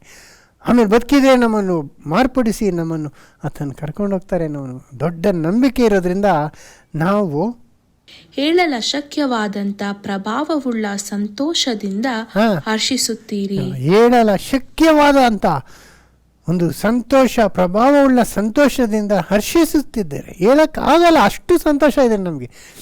ಯಾರಿಗೂ ಈ ಸಂತೋಷ ಸಿಕ್ಕಲ್ಲ ರೀ. ಯಾರಿಗೆ ಎಷ್ಟೇ ಇದ್ರೂ ಇದೆಲ್ಲ ತಾತ್ಕಾಲಿಕ ಅಂತ ಅವರಿಗೆ ಗೊತ್ತು ಅಲ್ವ. ನಿರಂತರವಾಗಿರುವಂಥ ಬಾಡಿ ಹೋಗದಂಥ ಜಯಮಾಲೆಯನ್ನು ದೇವರು ನಮಗೆ ಕೊಡ್ತಾರೆ ಆತನ ಬರುವಿಕೆಯಲ್ಲಿ. ಆತನೊಂದಿಗೆ ನಾವು ಅಷ್ಟೊಂದು ಕೀರ್ತಿನ, ಘನ, ಮಾನನ ಹೊಂದ್ಕೊಳ್ತೀವಿ ಅಂತ ನಾವು ತಿಳ್ಕೊಂಡು ಯಾವ ಥರ ಸಂತೋಷ ಪಡ್ತಿದ್ದೀವಿ ನೋಡ್ರಿ. ಅದನ್ನು ಹೇಳ್ತಾರೆ, ಟು ಅನ್ಸ್ಪೀಕಬಲ್ ಜಾಯ್ ಆ್ಯಂಡ್ ಗ್ಲೋರಿ ಅಂತಾರೆ, ಮಹಿಮೆ ಉಳ್ಳ ಈ ಸಂತೋಷ ಅಂತಾರೆ ನೋಡಿ. ನಿಮ್ಮ ನಂಬಿಕೆಯ ಅಂತ್ಯಫಲವಾಗಿರುವ ಆತ್ಮ ರಕ್ಷಣೆಯನ್ನು ಹೊಂದುವವರಾಗಿ ಹೇಳಲು ಅಶಕ್ಯವಾದಂಥ ಪ್ರಭಾವವುಳ್ಳ ಸಂತೋಷದಿಂದ ಹರ್ಷಿಸುತ್ತೀರಿ. ಹೇಳಲು ಅಶಕ್ಯವಾದಂಥ ಪ್ರಭಾವವುಳ್ಳ ಸಂತೋಷದಿಂದ ನೀವು ಹರ್ಷಿಸ್ತೀರಿ. ಆ ಸಂತೋಷ ನಮ್ಮಲ್ಲಿ ದೇವರು ಕೊಟ್ಟಿದ್ದಾರೆ. ಯೇಸು ಸ್ವಾಮಿಯ ಬರುವಿಕೆ ಮುಖಾಂತರ ಅಷ್ಟು ದೊಡ್ಡ ಸಂತೋಷ ನಮಗೆ ಸಿಕ್ಕಿದೆ. ಸಹೋದರ ಸಹೋದರಿ, ಲೋಕ ಜನಗಳಿಗೆ ಈ ಸಂತೋಷದ ಬಗ್ಗೆ ಗೊತ್ತೇ ಇಲ್ಲ. ಯಾಕಂದರೆ ಅವರಿಗೆ ಆತನ ಬಗ್ಗೆ ತಿಳ್ಕೊಂಡಿಲ್ಲ, ಆತನ ಯಾರು ಅಂತ ತಿಳ್ಕೊಂಡಿಲ್ಲ. ರೀಸೆಂಟಾಗಿ ಈ ಲಯನಲ್ ಮೆಸ್ಸಿ ಅನ್ನೋರು ಫುಟ್ಬಾಲ್ ಪ್ಲೇಯರು ಇಂಡಿಯಾಗೆ ಬಂದಿದ್ದರು. ಅವ್ರನ್ನ ಕರೆಸೋದಕ್ಕಾಗಿ ಎಷ್ಟೋ ಖರ್ಚು ಮಾಡಿ 160 ಕೋಟಿಗಳನ್ನ ಖರ್ಚು ಮಾಡಿ ಅವ್ರನ್ನ ಕರೆಸಿದ್ರು. ಅವರು ಬಂದಾಗ ಜನಗಳು ಎಷ್ಟು ಆನಂದ ಪಟ್ಟರು. ಅವ್ರನ್ನ ಸ್ಟೇಡಿಯಮಲ್ಲಿ ನೋಡಬೇಕು ದೂರದಿಂದ ನೂಕು ನಗಲಾಟ ಮಾಡ್ಕೊಂಡು ಅಷ್ಟು ಲಕ್ಷಾಂತರ ಜನ ಸೇರಿಕೊಂಡು ಜಸ್ಟ್ ಆ ಮನುಷ್ಯನ ನೋಡೋಕ್ಕೆ 5 ನಿಮಿಷ ಆತನ ಬಂದು ಹಿಂಗೆ ಇದ್ಬಿಟ್ಟು ಹೋಗ್ಬಿಟ್ರು ಅಷ್ಟೇ. ಬೇರೆ ಎಲ್ಲೆಲ್ಲ ಹೋಗಿ ಆತನಂದರೆ ಎಷ್ಟು ಇದಂದರೆ ಆತ ನಡ್ಕೊಂಬರೋ ಕಾರ್ಪೆಟ್ನ ಅಷ್ಟು ಆಕ್ಷನ್ ಹಾಕಿ ತೊಗೊಂಡಿದ್ದಾರೆ. ಅದೇ ಒಂದು ವ್ಯಕ್ತಿನ ಎಷ್ಟು ಪ್ರೀತಿ, ಅವ್ನು ಫುಟ್ಬಾಲ್ ಪ್ಲೇಯರ್ ಅಷ್ಟೇ, ಆದರೆ ಅಷ್ಟು ಅವನ ಮೇಲೆ ಕ್ರೇಜಿ ಜನಗಳಿಗೆ. ಆತನ ಯಾವುದೋ ಒಂದು ಇದರಲ್ಲಿ ಎಮೋಷ್ನಲ್ ಆಗಿ ಅವನು ಕಣ್ಣೀರಲ್ಲಿ ಆ ಒಂದು ಟಿಶ್ಯೂ ಪೇಪರ್ನ ಒರೆಸ್ಕೊಂಡು ಮೂಗಿಂಗ್ ಒರೆಸ್ಕೊಂಡು ಹಾಕಿದ್ದಂಥ ಆ ಟಿಶ್ಯೂ ಪೇಪರ್ $1 million ಸೇಲ್ ಆಗಿದೆ ನೋಡಿ, ಆಕ್ಷನ್ ಮಾಡಿದ್ದಾರೆ. ಅಂದರೆ ಆ ಮನುಷ್ಯನ ಎಷ್ಟು ಪ್ರೀತಿಸ್ತಾರೆ ಆ ಮೆಸ್ಸಿ ಅನ್ನೋನ್ನ. ಅವನ ಜೊತೆ ಸೆಲ್ಫಿ ಹಿಡ್ಕೊಬೇಕು ಅನ್ನೋದೇನು, ಅದು $10,000 ಅಂತ ಒಂದು ಸೆಲ್ಫಿ ಅವನ ಜೊತೆ ಹಿಡ್ಕೊಳ್ಳೋದಕ್ಕೆ. ಎಷ್ಟು ದೊಡ್ಡ ದೊಡ್ಡ ಲೀಡರ್ಗಳೇ ಅವನ ಜೊತೆ ಹೋಗಿ ನಿಂತ್ಕೊಂಡು ಅವನು ಸೈನ್ ಹಾಕ್ಕೊಟ್ರೆ ಅದೆಲ್ಲ ಇಸ್ಕೊಂಡು ಅಷ್ಟು ಅವನ್ನ ಕೊಂಡಾಡ್ಬಿಟ್ರು. ಸೊ ಅದರ ಆತನ ನಿಜವಾಗ್ಲೂ ಏನು ಮಾಡ್ದ, ಫುಟ್ಬಾಲ್ ಆಡ್ದ, ಏನೋ ಬಾಲ್ನ ತೊಗೊಂಡೋಗಿ ಗೋಲ್ಗೆ ಹೊಡೆಯೋದು ಅಷ್ಟೇ ಮಾಡಿದ್ದು. ಅಂದರೆ ಇವ್ರಿಗೆ ಒಂದು ಎಂಟರ್ಟೈನ್ಮೆಂಟ್ ಆಗತ್ತೆ, ಅವನ್ನ ನೋಡಿ ಅದು ಅಷ್ಟು ಸಂತೋಷ ಪಡ್ತಾರೆ ಅಷ್ಟೇ, ಬೇರೆ ಏನು ಇವ್ರಿಗೆ ಮಾಡೋದಿಲ್ಲ ಆತನು ಅಲ್ವರ. ಮನುಷ್ಯ ಏನು ಮಾಡೋಕ್ಕಾಗತ್ತೆ, ಅವನು ದುಡ್ಡು ಮಾಡ್ಕೊತಾನೆ, ಅವನು $millions ಮಾಡ್ಕೊಂಡು ಹೋಗ್ತಾನೆ ಅಷ್ಟೇ.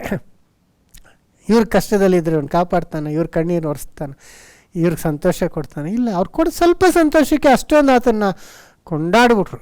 ಹಾಗಿದ್ರೆ ನಿಜವಾದಂಥ ಮೆಸ್ಸಿ ಅಲ್ಲ, ಮೆಸ್ಸಾಯ ಪರಲೋಕದಿಂದ ಬರುವಾಗ ಜನಗಳ ಕಣ್ಣು ತೆರೀತದೆ. ನಿಜವಾಗ್ಲೂ ನಮಗೋಸ್ಕರ ಈತನು 2000 ವರ್ಷದಿಂದ ಬಂದು ನಮ್ಮ ಶಾಪಗಳಿಗಾಗಿ ಆತನು ಹೊಣೆಯಾಗಿ ಶಿಲುಬೆಯಲ್ಲಿ ಸತ್ತು ನಮಗಿವಾಗ ಪಾಪ ಕ್ಷಮಾಪಣೆಯನ್ನು ಪುನರುತ್ಥಾನವನ್ನು ನಿತ್ಯ ಜೀವ ಕೊಳ್ಳಂಥ ಆ ನಿಜವಾದ ಹೀರೋ ಯಾರಂದರೆ ಯೇಸು ಸ್ವಾಮಿನಿ ಅಂತ ಅವರು ಅರ್ಥಕೊಂಡು ಆತನಲ್ಲಿ ಎಷ್ಟು ಸಂತೋಷ ಪಡ್ತಾರೆ ಅಲ್ಲವರ.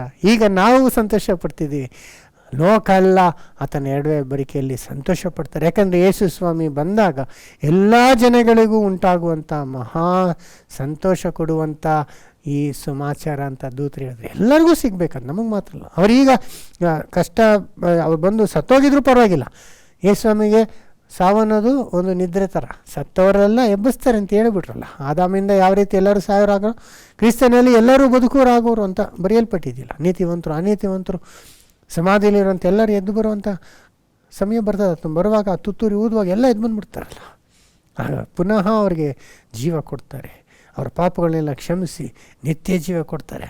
ಆವಾಗ ಸಭೆನ ಅವರನ್ನು ಇವಾಗಲೇ ಹಿಂಬಾಲಿಸುವಂಥವ್ರನ್ನ ಮೊದಲನೇ ಪುನರುತ್ಥಾನದಲ್ಲಿ ಎಬ್ಬಿಸಿ ಅವರೊಂದಿಗೆ ಮಹಿಮೆಯಲ್ಲಿ ಅವನ್ನ ಅಧಿಕಾರ ಕೊಟ್ಟು ಅವರೊಂದಿಗೆ ಅವರ ಮುಖಾಂತರ 1000 ವರ್ಷ ಭೂಮಿನಲ್ಲಿ ಯೇಸು ಸ್ವಾಮಿ ಆಳ್ವಿಕೆ ಮಾಡಿ ಆಗ ಸೈತಾನ ಕಟ್ಟಾಕ್ಬಿಡ್ತಾರೆ. ಆಗ ಜನಗಳೆಲ್ಲ ಯೇಸು ಸ್ವಾಮಿ ಬಗ್ಗೆ ದೇವ್ರ ಬಗ್ಗೆ ತಿಳ್ಕೊಂಡು ಅವರು ಒಳ್ಳೆ ಮಾರ್ಗಕ್ಕೆ ಬರ್ತಾರೆ. ಆಗ ಅವರಿಗೆ ನಿತ್ಯ ಜೀವ ಕೊಡುವಂಥ ಒಂದು ವ್ಯವಸ್ಥೆ ದೇವರು ಮಾಡ್ತಿದ್ದಾರೆ.